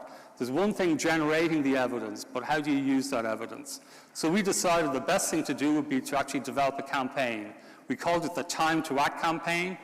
We wanted to make sure that cancer was at the top of the agenda throughout the whole of Europe. We presented this data, and we demanded that cancer be put at the top of the agenda. And we got 32 different countries involved. You can see we translated it into 32 different languages. And did we have impact? Well, I think when the President of the European Commission, Ursula von der Leyen, is quoting your statistics in presentations that she's giving, that means you're making some impact. Our recommendations were included in the EU COVID report. We won a number of different awards. But again, it was really making people aware that this was an issue, a side issue, if you like, that people thought was actually becoming a very mainstream issue in the impact of COVID was having on cancer. The second thing we've done that's really, again, relevant in the context of using data is looking at cancer research in Europe. And what we did was we did the most comprehensive analysis of cancer research in Europe. So who was doing what? And what we used that to do is to say, well, are they actually doing the right things at the moment? How are we making decisions in terms of what cancer research we do or what we don't, how we spend our money or not? So we said we wanted to look at ways in challenging what was being done presently and then looking to improve it as we go forward. And what we found was 2 things. One, patients who are treated in research-active hospitals have better outcomes than those who are not. So research is not a luxury. It's a necessary and integral part of how we deliver 21st century cancer care. We devised 12 different recommendations and really developed a call for action, which we said would reimagine cancer research and its implementation in Europe. Just a couple of examples that are very relevant to the topic of the inclusiveness today. If you look at the difference between Western Europe, where cancer research is booming, and Eastern Europe, where it's plateauing, we see a huge difference. So we need to do something about that. We need to provide mechanisms to allow Eastern Europe, because it shouldn't be the case that where you live depends whether you're going to have cancer research or not in that region. The second thing is we looked at the funding gap between the US and Europe, and you can see that it's quite significant. 26 euro per head we spend publicly on cancer research in Europe. That's 234 euro in the United States. The other thing was looking at, are we actually focusing on the right things? And here's a good example. 20 years ago, the smoking ban was introduced in the workplace in the Republic of Ireland, the first country in the world to do that. We decided to look to see, Are we focusing on the right cancers? And one of the cancers we looked at was lung cancer, a very common cancer, a cancer that causes a lot of challenges to people, that kills a lot of people. What we found was very disappointing. 21% of the cancer disease burden in Europe is caused by lung cancer. And yet we're only both investing in relation to funding, but also the actual activity is only 4% in relation to research on lung cancer. So we need to change that. That doesn't make any sense. You've got a very common cancer that causes a lot of problems, and yet you're only putting some of your resources in play against it. The second thing we found was that there was a big focus on cancer drugs and medicines, but not so much of a focus on radiotherapy, on surgery, which together cure 60 to 70% of patients currently. So again, our emphasis in terms of the type of treatment and the research on those was again not quite right. And the other thing was, we need not to be insular. We need to use the data. We need to actually look at ways in which we can not only focus on Europe, but be much more wider. Look at the low and middle income countries. Look at ways in which we can think globally and provide global solutions. Because if you look at it, by 2040, we're going to have a situation that over 50% of the cancer deaths will be in low and middle income countries. So we need to do something about that now. And again, the philosophy of this conference is very much in that inclusiveness aspect. I'm going to move now to a different area and something maybe that people don't know that much about, and again informed by data in terms of making solutions. Imagine the scenario. The doctor says that you have cancer, you face one of the biggest challenges in your life, but you're one of the lucky ones. Your cancer responds to the treatment. 5 years post-treatment, the doctor says you are cured. You're one of the 20 million citizens in Europe who have beaten cancer. But there's a sting in the tail. When you go to get a mortgage for that little cottage by the sea that you always wanted, you find you have to reveal your previous cancer diagnosis, even though you're now cured, and that may have a negative impact on your getting a mortgage, getting insurance, travel insurance, etc. So you beat cancer, and yet a new challenge arises. I've been privileged to work with this person here, Françoise Meunier, who's made it the rest of her life's mission to address this issue of discrimination against cancer survivors. The campaign that we've developed is called The Right to be Forgotten, so that cancer patients can return to a normal, productive life. If you look, this is data from the Irish Cancer Society, you can see the greater difficulty in accessing a whole range of financial products if you're a cancer patient, as opposed to being a member of the general population. France became the first country in the world in 2016 to introduce the right to be forgotten, so that they would no longer discriminate against cancer patients who had a previous diagnosis at 5 years post-treatment. As of November 24, another 7 countries have introduced it, and a number of other countries, including Ireland, have actually introduced a code, a self-regulatory code, not legally binding, but at least it's something. It's on the road to looking at that. We've been looking at talking very much both to the Republic of Ireland and to Northern Ireland in terms of ways in which we could do that. I've presented to the cross-party group on cancer in the Dáil, which is the Irish Parliament, and we'll be presenting in Stormont in January. So really what we're looking at, this is about evidence. This is not about compassion. This is looking at how we take that evidence and how we use it. How we use the evidence in relation to cure and use that to actually provide a logical approach for the insurance companies to follow. When the cancer professional says to you, you're cured, and international benchmarking concurs, and one of the things I am is actually chair of the International Cancer Benchmarking Partnership, so I should know what I'm talking about when I'm talking about benchmarking. Why do financial institutions claim that you're not? So those living beyond cancer should not be punished. One of the things that's been very promising in our discussions in the Republic of Ireland has been our discussions with the insurance industry, again, who recognise this challenge, and we're looking to try and find solutions together. But we really have to have a situation where cancer patients don't have to pay twice. The final thing I just want to touch on is the International Cancer Benchmarking Partnership that I mentioned. And this allows us to compare and contrast between different countries throughout the world in terms of cancer outcomes. And most importantly, why are some different from others, and can we use that to inform interventions that actually help us to even up the playing field for cancer right throughout the world? One of the things we've developed is a consistency of cancer policy, and looking at that in terms of what's that effect does that have on patient outcomes. We've looked at 6 different cancers, and in each case, if you have a consistency of cancer policy, then that equates to better outcomes for your patients.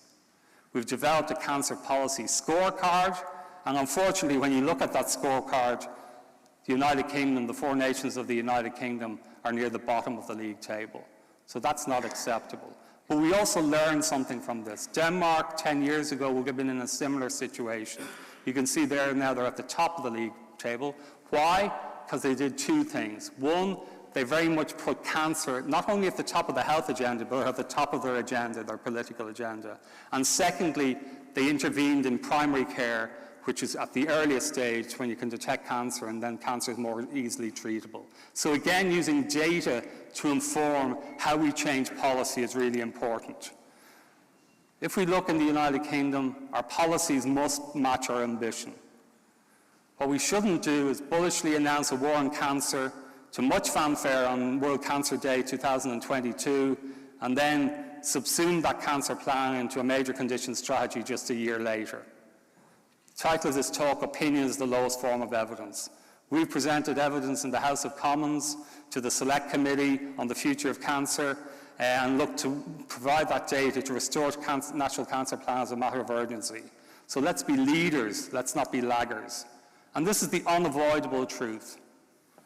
So we've been really good in the UK in terms of cancer, including in Northern Ireland. Look at those numbers. They're all in red. They're all in red for a reason, because they mean we're not doing well.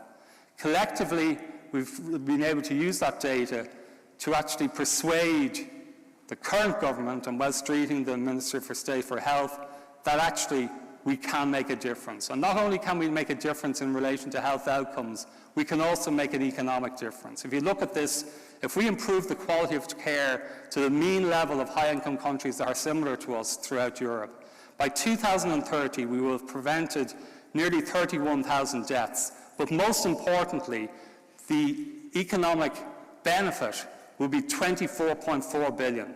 So every £1 we invest in relation to cancer care is going to be fed back to us 17.3% or 17.3-fold times. It's even better if we look at scaling up imaging modalities. You can see there a return on investment on over £30. So after 10 years of gross mismanagement, we finally have a situation where a government is listening to us and listening to the data. And we did it. So last week, the government committed to a national cancer plan.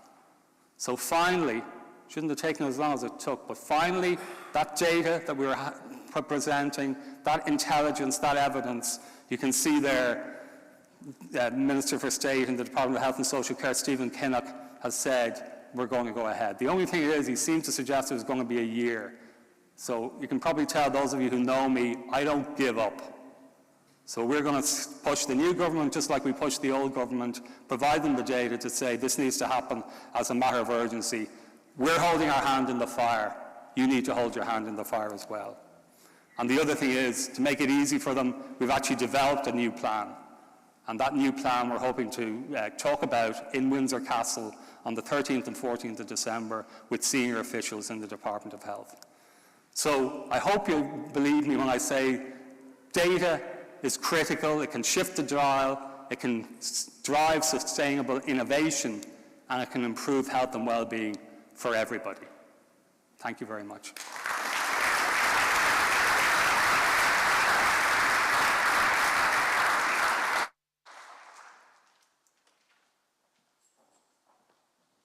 Professor Lawler, not so fast.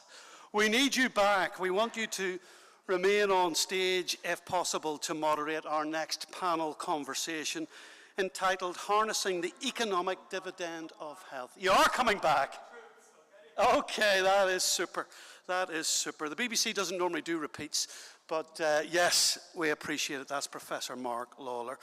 We're going to have an international panel of experts now for our fourth panel of the day. We've got Dr. Michinari Hamaguchi, Director General of SCARDA AMED, and of course a GFCC Distinguished Fellow. We've got Steve Orr, Chief Executive Officer at Catalyst Innovation Centre. We've got Professor Chris McCabe from Queen's University Belfast here, and we've Angela McFarlane, Vice President Strategic Partnership at IQVIA, Northern Europe. Please welcome our fourth panel.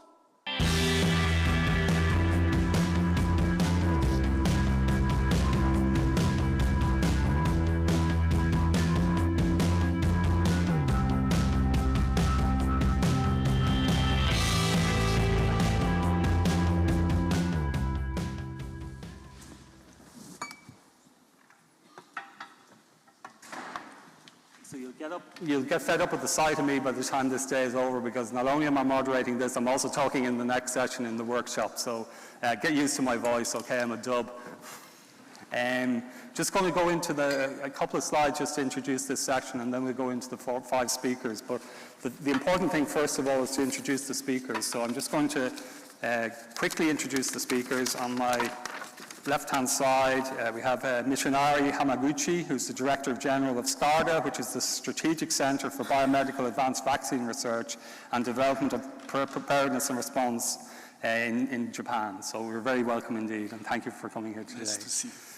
Right beside me then is my good friend Steve Orr, who's Chief Executive Officer of Catalyst and serves on its board of directors. Steve has shown incredible leadership, fantastic leadership in relation to Catalyst, which is the Northern Ireland Science Park, and really driven the agenda. Over 150 innovative companies, over 100,000 entrepreneurs per annum go through in relation to scaling companies and training within Catalyst. So really great, superb effort. Chris McCabe, who's on my right here, is the Professor of Health Economics, again a good colleague of mine in Queen's. He has a joint appointment between the Business School in Queen's and the School of Medicine, Health, Dentistry and Biomedical Sciences. He's a health economist with over 30 years experience, and he specialises in the field of health technology assessment. And Angela, my good friend and colleague, who we've known for many years, Vice President of Strategic Planning for the UK and Ireland and Northern Europe for IQVIA. She works with governments, regulators, health technology agencies, the NHS, pharmaceutical and biotech industry, and patients' organisations. So I'm surprised you have any time to do any work when you're meeting with all those people. And again, looking at ways in which we can improve outcomes, both through clinical trials and through real-world outcomes.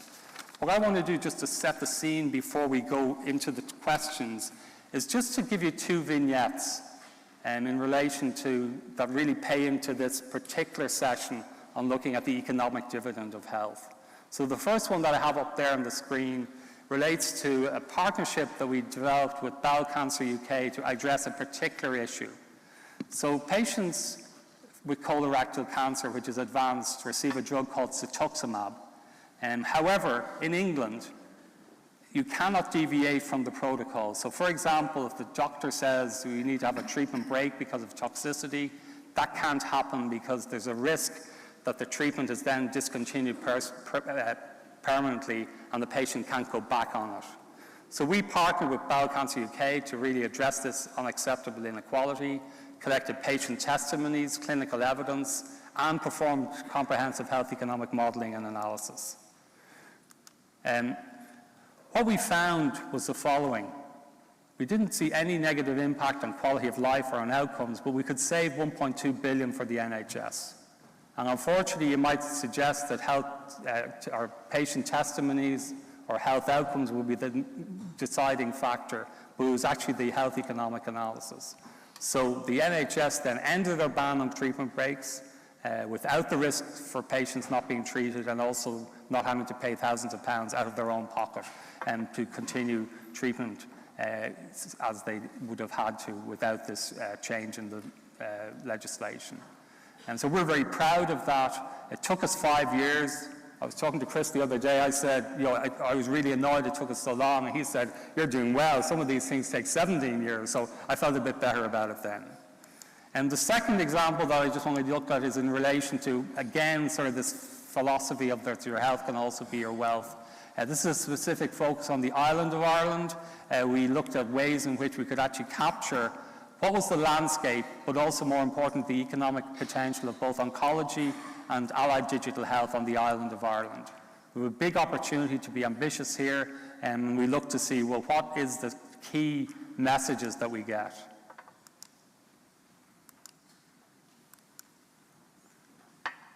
that I can't be there today with Professor Mark Lawler of Queen's University Belfast and colleagues of the All Island Cancer Research Institute.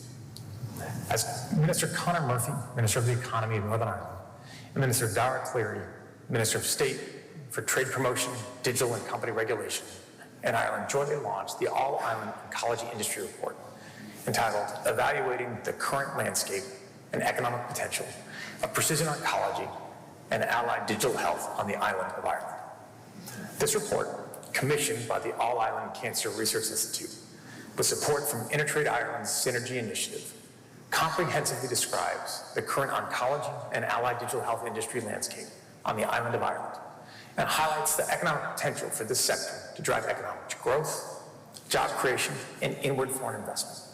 It's a timely document that emphasizes the potential opportunities that present themselves in the sector. As I've highlighted previously, the work of the Northern Ireland U.S. Cancer Institute has been highly praised as an example of the health dividend of peace, saving thousands of lives on the island of Ireland. But this report also highlights that there's a potential economic dividend that can be realized as well. That report is being launched by the ministers of both jurisdictions who have an economy portfolio. It further emphasizes the credentials of this sector to drive economic growth and prosperity. The global cumulative revenue of all companies operating on the island of Ireland, which offer oncology and allied digital health products and services, reached just under €2.4 trillion in 2022, and is projected to soar to over $10.7 trillion by 2032, a rise of 346%, emphasizing the economic benefit that this report predicts. I wish you the best in this exciting endeavor and look forward to hearing about its progress when I'm next on the island of Ireland.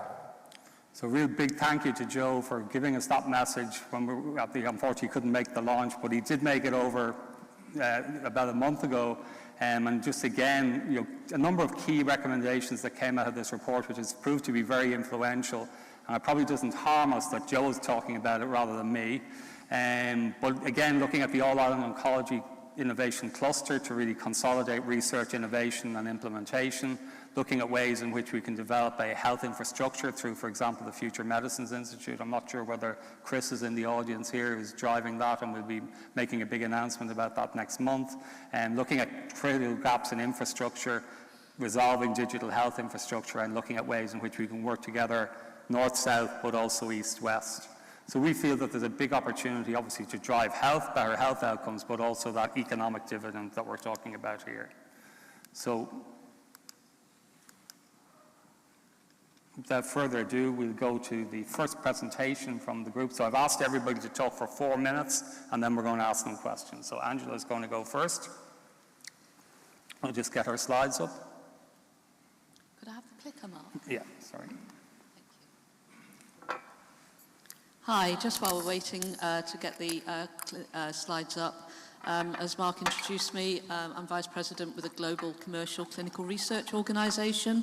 For those of you not in the field, the majority of clinical trials for pharmaceutical company and biotech company, medicines and vaccines and medtech are run by commercial research organisations such as myself. So it's very much an outsourced service. The drug companies rarely do their own studies now, and the reason for that is economies of scale and speed.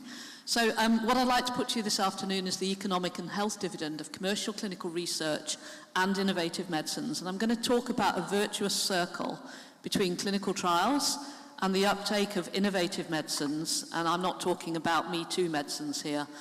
Medicines that are found to be innovative and potentially how that virtuous circle in the UK at least has been broken or disrupted. So Mark talked about the status quo in his opening remarks, and I'd like to challenge that status quo. And this is a status quo that we need to challenge at the moment. And a lot of my work for the last 7 years working with UK and North Europe governments but with a particular focus on the UK, is challenging this. So first of all, the complacency by government and UK research leaders that the UK is actually an attractive destination for global commercial research. The UK used to be an absolute go-to for clinical research, commercial clinical research, particularly after the US. We have fallen off the cliff. Commercial clinical trials fell by 41% between 2019 and 2021, and that was nothing to do with COVID. UK has time on its side to implement a really excellent report by former Life Sciences Minister James O'Shaughnessy, which was put out May last year. And I'm afraid that the pace with which some very simple recommendations are being implemented is not going at the pace that global pharma need to have confidence to bring commercial clinical trials back to the UK. One of the biggest metrics for commercial clinical trials is first patient in. And we are lagging behind multiple countries, and we've really got to get on with implementing O'Shaughnessy. And finally, innovative medicines are seen as a cost pressure to the NHS budget, and that threatens the sustainability of the NHS. And what I'd like to do now is share with you some insights, which no doubt can be challenged, about why we should look at medicines as an investment. So why should we challenge that status quo? Well, I've already alluded to the fact that commercial trials fell off the cliff in the UK. And when we win a study as a CRO, we have to make the case for the countries in which the study is going to be run. And that has become increasingly difficult in the last decade.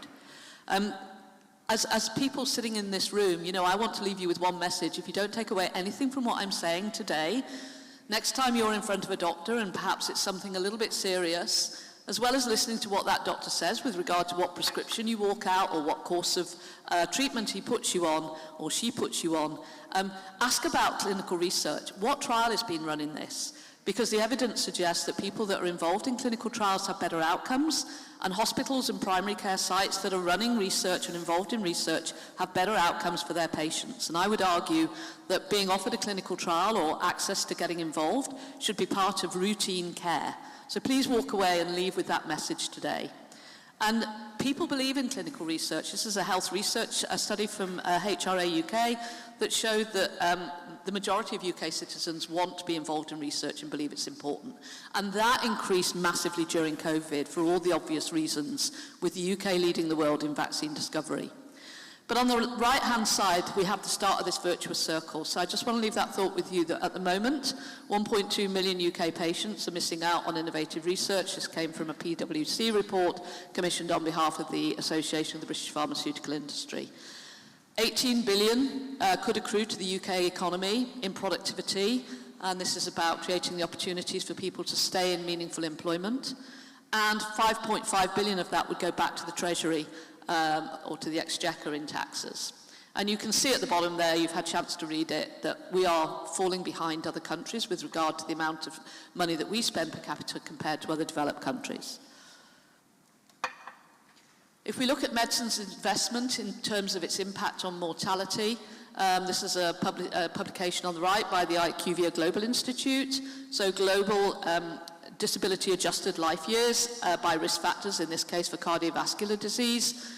You can see the adjusted life years there. And on the right-hand side, we have a study which looks at the impact of pharmaceuticals over a 20-year period, including other medical care and public health, so the wider determinants of health, on reductions in US mortality by cause of death.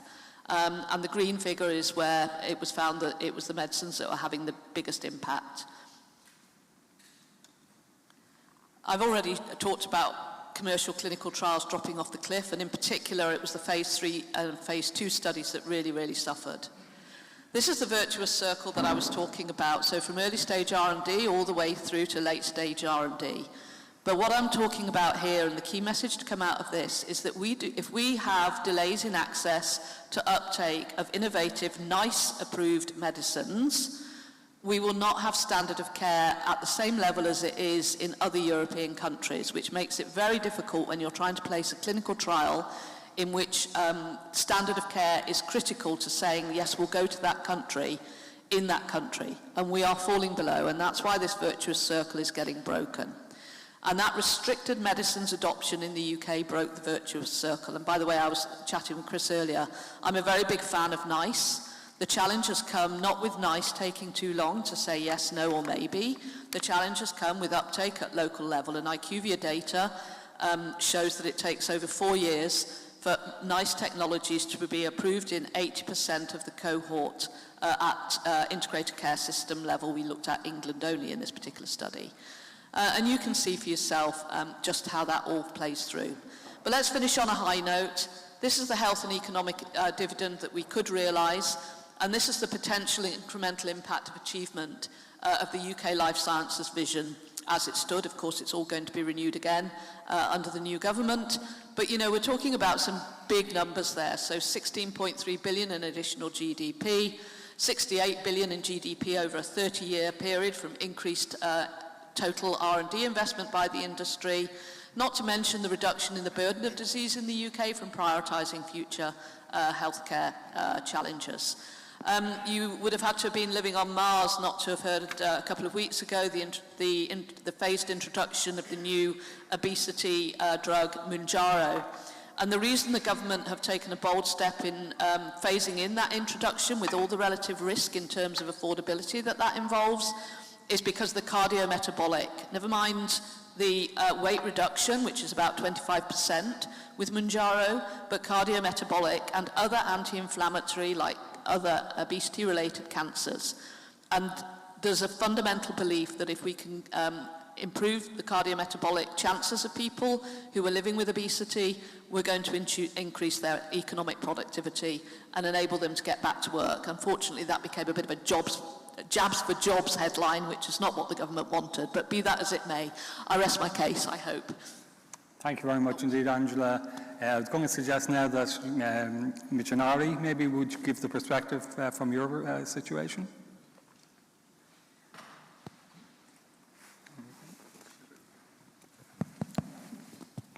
Okay. Can you hear me? Yeah. Okay. Thank you very much. To be honest, I was not familiar with British medical care, and I was really surprised from your condition. In case of Japan, we have national health insurance system. All the people are covered by the government-controlled health insurance. So we can easily access to the top-level treatment in the city.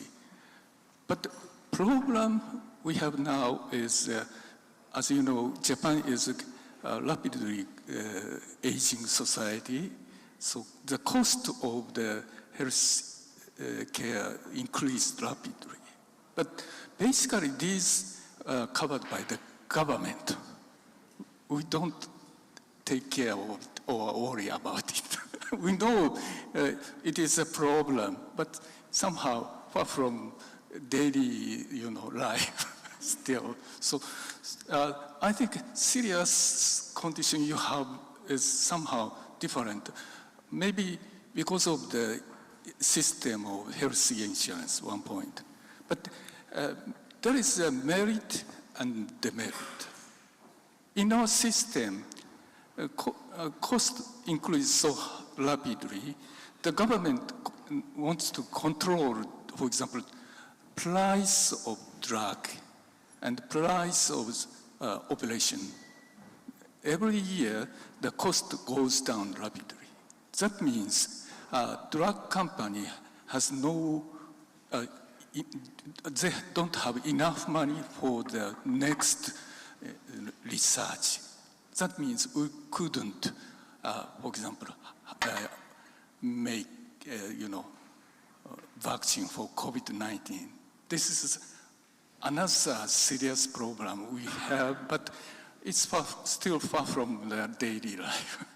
So there are clear merit and demerit. Okay. So what I want to suggest is, from our side, maybe at least we need benchmarking, compare the difference and similarity of countries. Then we can find a better way. But seriousness you have is so strong. I was really surprised. In our case, we can reach doctors easily. That means we can find, for example, in the early stage of cancer, relatively, we cannot leave it longer, and we can accept surgery. undergo surgery easily. Within a week, at least 2 weeks later, we can admit certain hospital if we don't select hospital. And how do you do that in terms, because one of the challenges we have, the 62 days is classic example. So 62 days from diagnosis to first treatment. The target hasn't been hit since 2015. We don't need 60 days. No, that's what I mean. You're doing it in less than 60 days. Yeah. Within a month, you know. Yeah. Oh, that's pretty impressive. Very fast. That's a difference in the system. Okay. Okay. Thank you very much indeed. I can tell you now. Okay.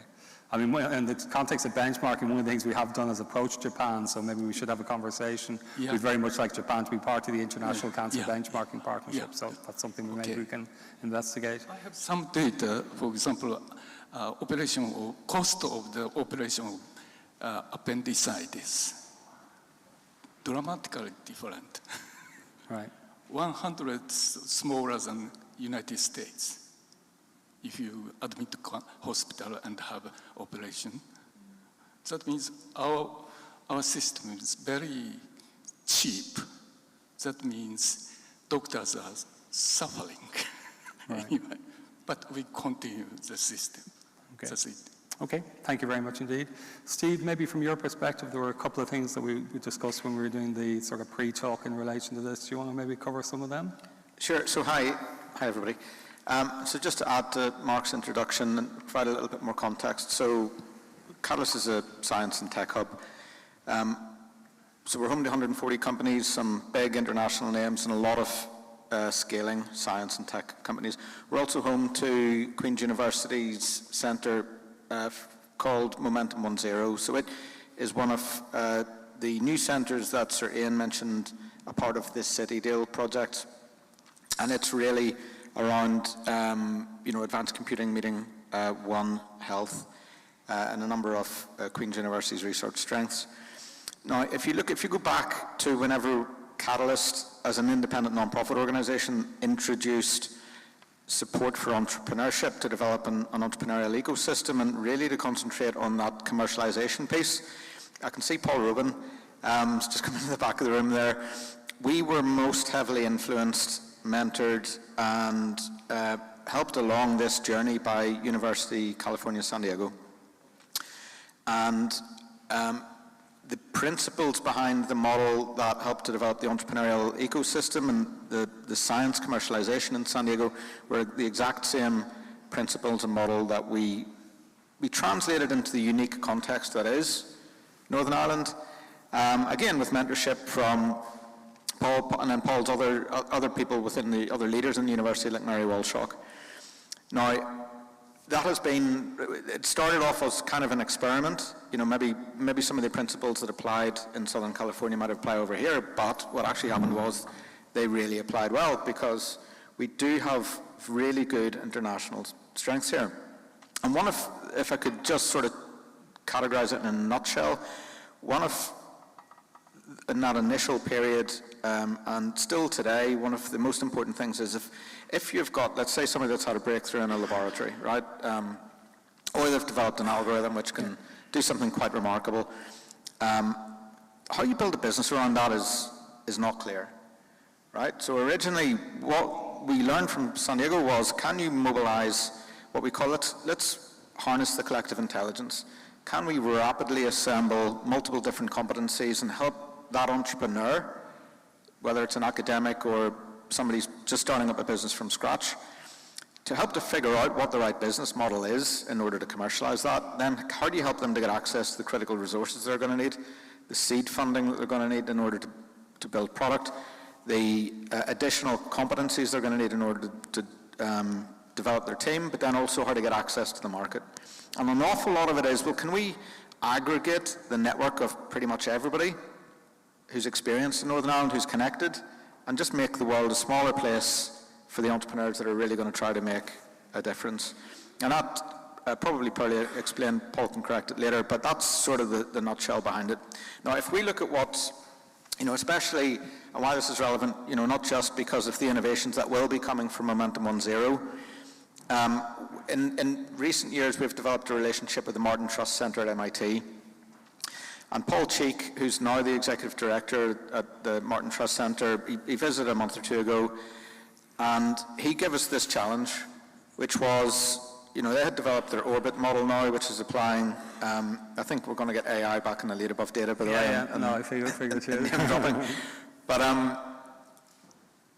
because of what they've developed now, and they've uploaded everything they do around their disciplined entrepreneurship model and all of the materials that they have within it, you no longer need, it's no longer effective or even good to harness a local series of people to try to figure out a business model.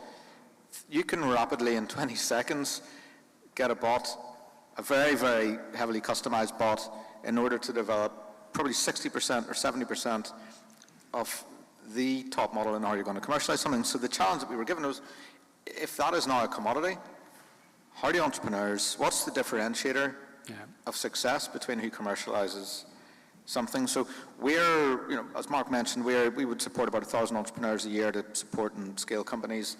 We're looking at everything through an AI lens now on the tools that are used to do it, but then also the challenges that we're putting on entrepreneurs as they develop everything. Okay, thank you very much indeed, Steve. And Chris, we talked beforehand in relation to where we really think we're going, and we're looking at a sort of an innovation, but health technology assessment, health economic lens. Maybe you could lend your thoughts in relation to the debate. Thanks, Mark. So, given this is an innovation summit, I decided to really step back and go, blank sheet of paper. It is undoubtedly the case that our current innovation system in healthcare has some real challenges and problems. And when people talk about healthcare as a cost, as an economist, I get quite cross. Because actually, the problem with healthcare is the return on its investment is actually very difficult to see, because it's the absence of things. It's the people who don't have a heart attack, who don't relapse from cancer, who aren't admitted to hospital, who are still at their desk, the grandparents who can help look after their children. All of those things, it's the absence of the loss, which means that people talk about healthcare as a cost, and it is not. It is an investment. If you didn't buy things, we wouldn't pay for it. So it's a perception problem on one level that people think about healthcare as a cost. It is not. It is an investment, and it is a damn good investment. And in the UK, for the longest time, we have been incredibly efficient at investing, or the return on our investment compared to many health systems has been remarkably good, because as a national health system we were able to realise economies of scale and scope. Now, the decision by the previous government to blow up a single system in 2010 and gradually disrupt things like a cancer plan and all of the clinical trial networks has definitely made it less efficient than it was, and I think explains a great deal about the loss of inward clinical trial business. We are no longer a system in the way that we were, and so we're going to have to put the jigsaw back together in order to be that attractive location for research. And that's really important. But the session is about how do we retain the economic benefits of health innovation. And the reality is that we're really good at developing the breakthrough knowledge. And public sector funding is excellent at getting it to late preclinical, early clinical work.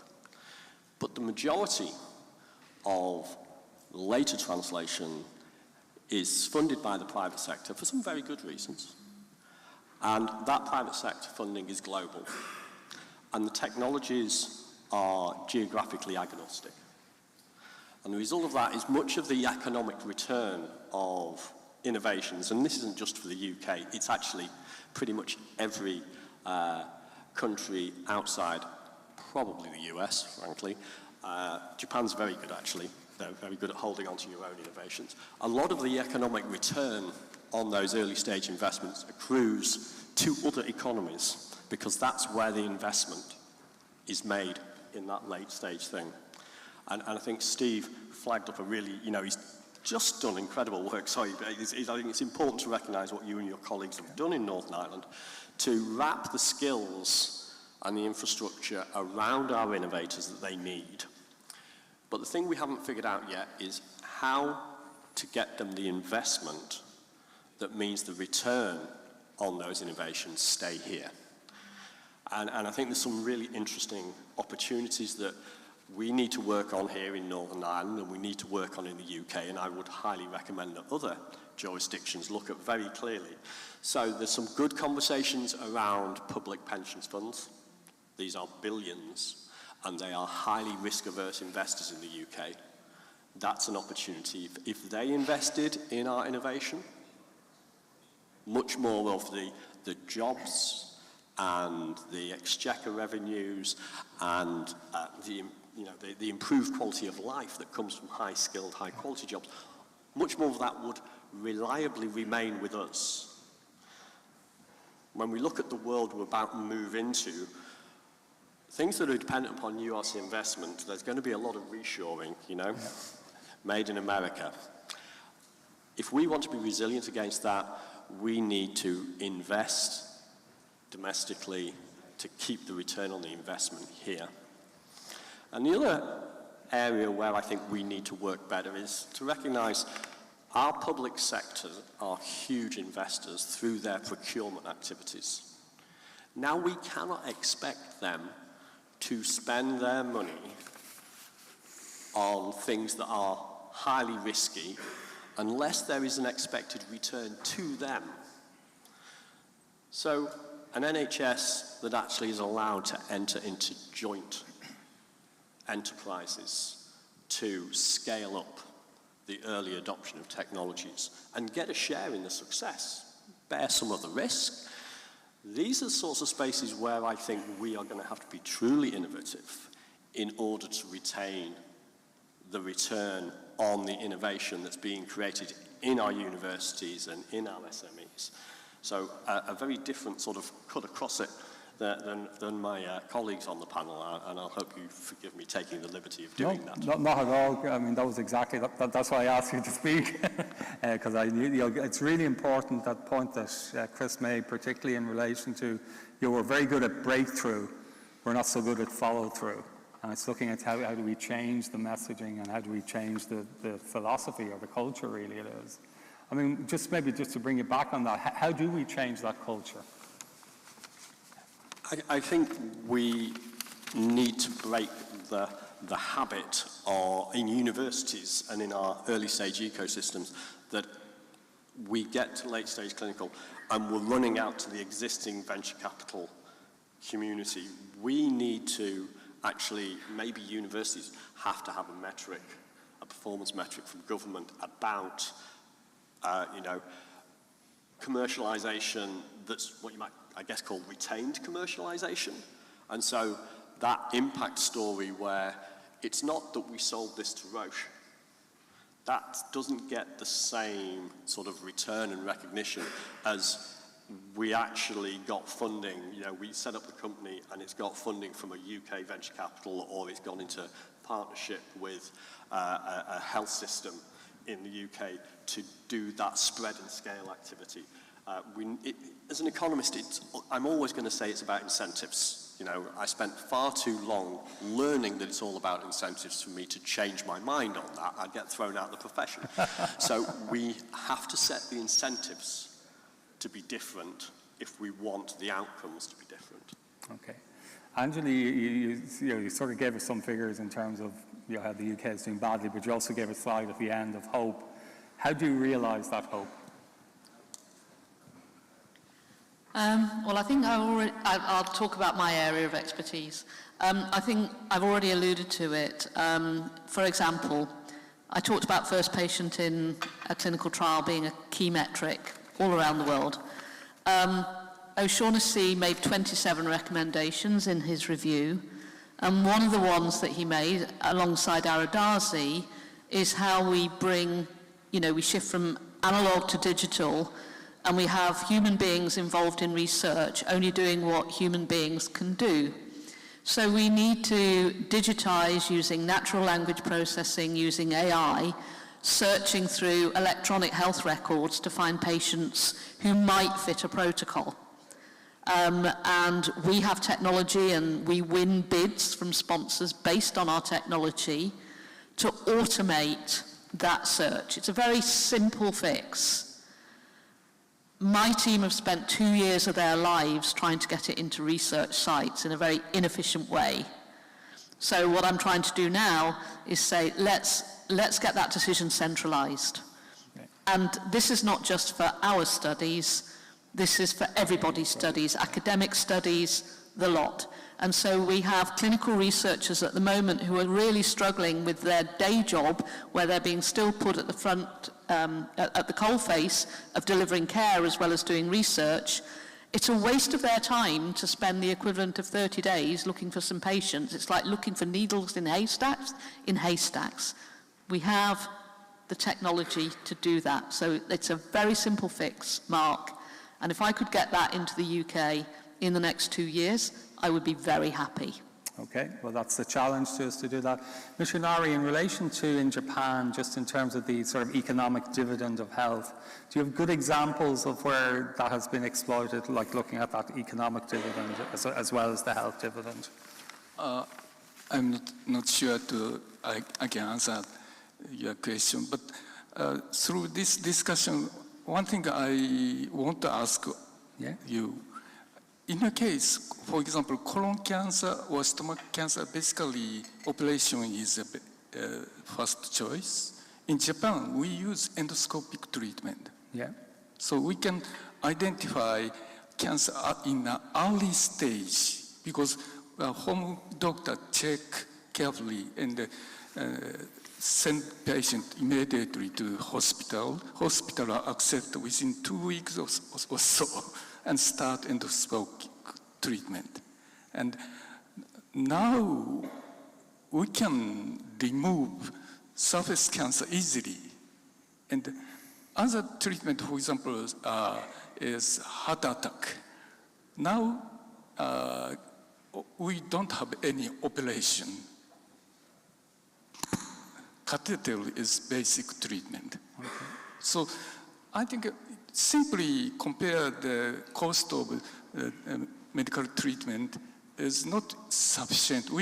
I think we should compare the system, technological difference, maybe also contribute to the cost. Okay.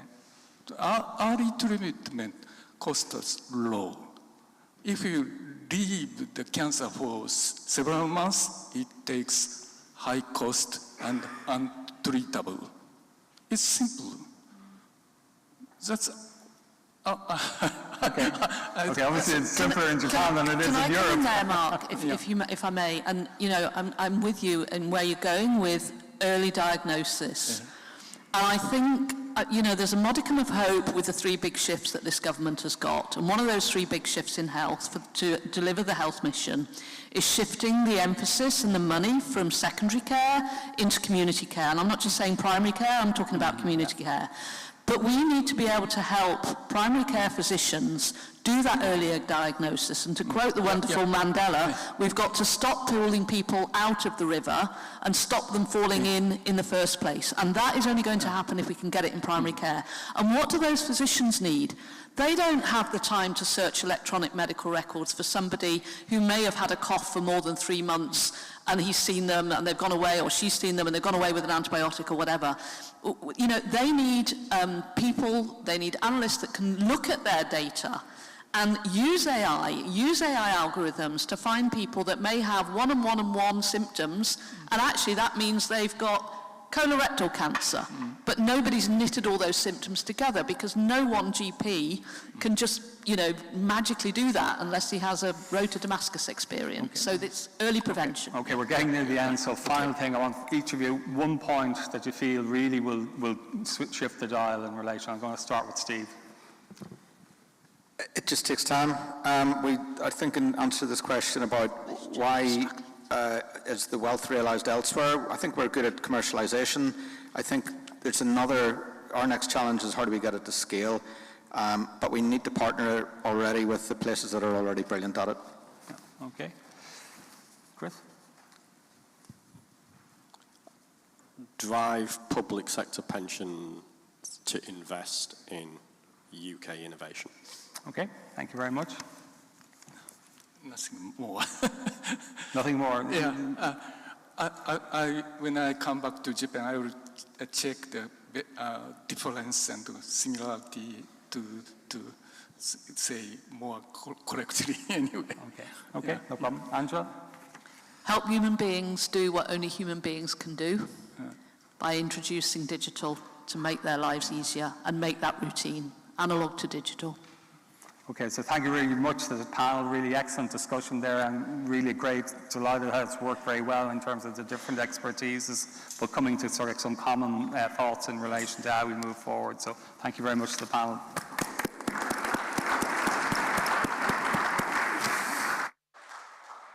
Thank you very much indeed to every one of you. You did, absolutely. You know me well, I love a good deadline. Folks, it's now time for us to go into workshop mode over in the Peter Froggatt Centre. Don't go yet though, please. I'd like to invite Dr. Paul Madden, Director of the Centre for Competitiveness, up to the stage to tell us a little bit more about what we're going to be doing. Dr. Madden.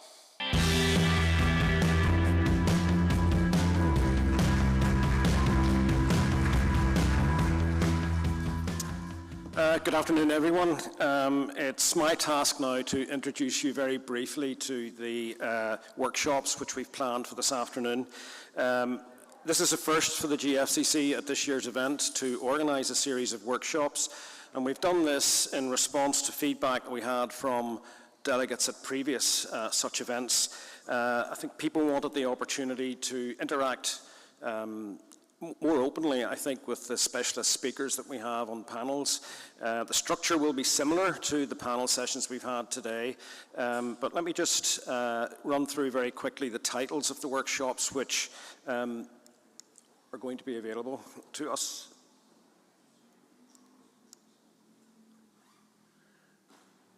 Right.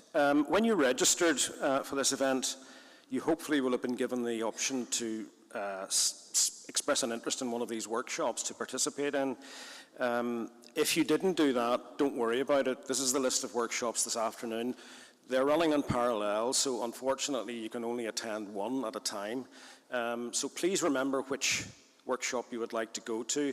If you registered for one and got confirmation of that and have changed your mind, that's absolutely fine. Just pick the particular workshop you would like to go to. The one thing that I would ask you to do is to remember the number of the workshop that you're choosing to go to, and the reason for that is that when you leave here to go to the workshop location, there will be university staff along the route, and they will ask you which workshop you're attending, and it will guide you then to the particular room in which this is taking place. Each workshop is structured in the same way. We've reduced this afternoon, because of time pressures, we've reduced the time available for each workshop from the originally planned 75 minutes now to 60 minutes. Each workshop will have a moderator whose responsibility will be to introduce the particular discussants or panelists who are participating in the workshop, and to set the scene by introducing the subject area.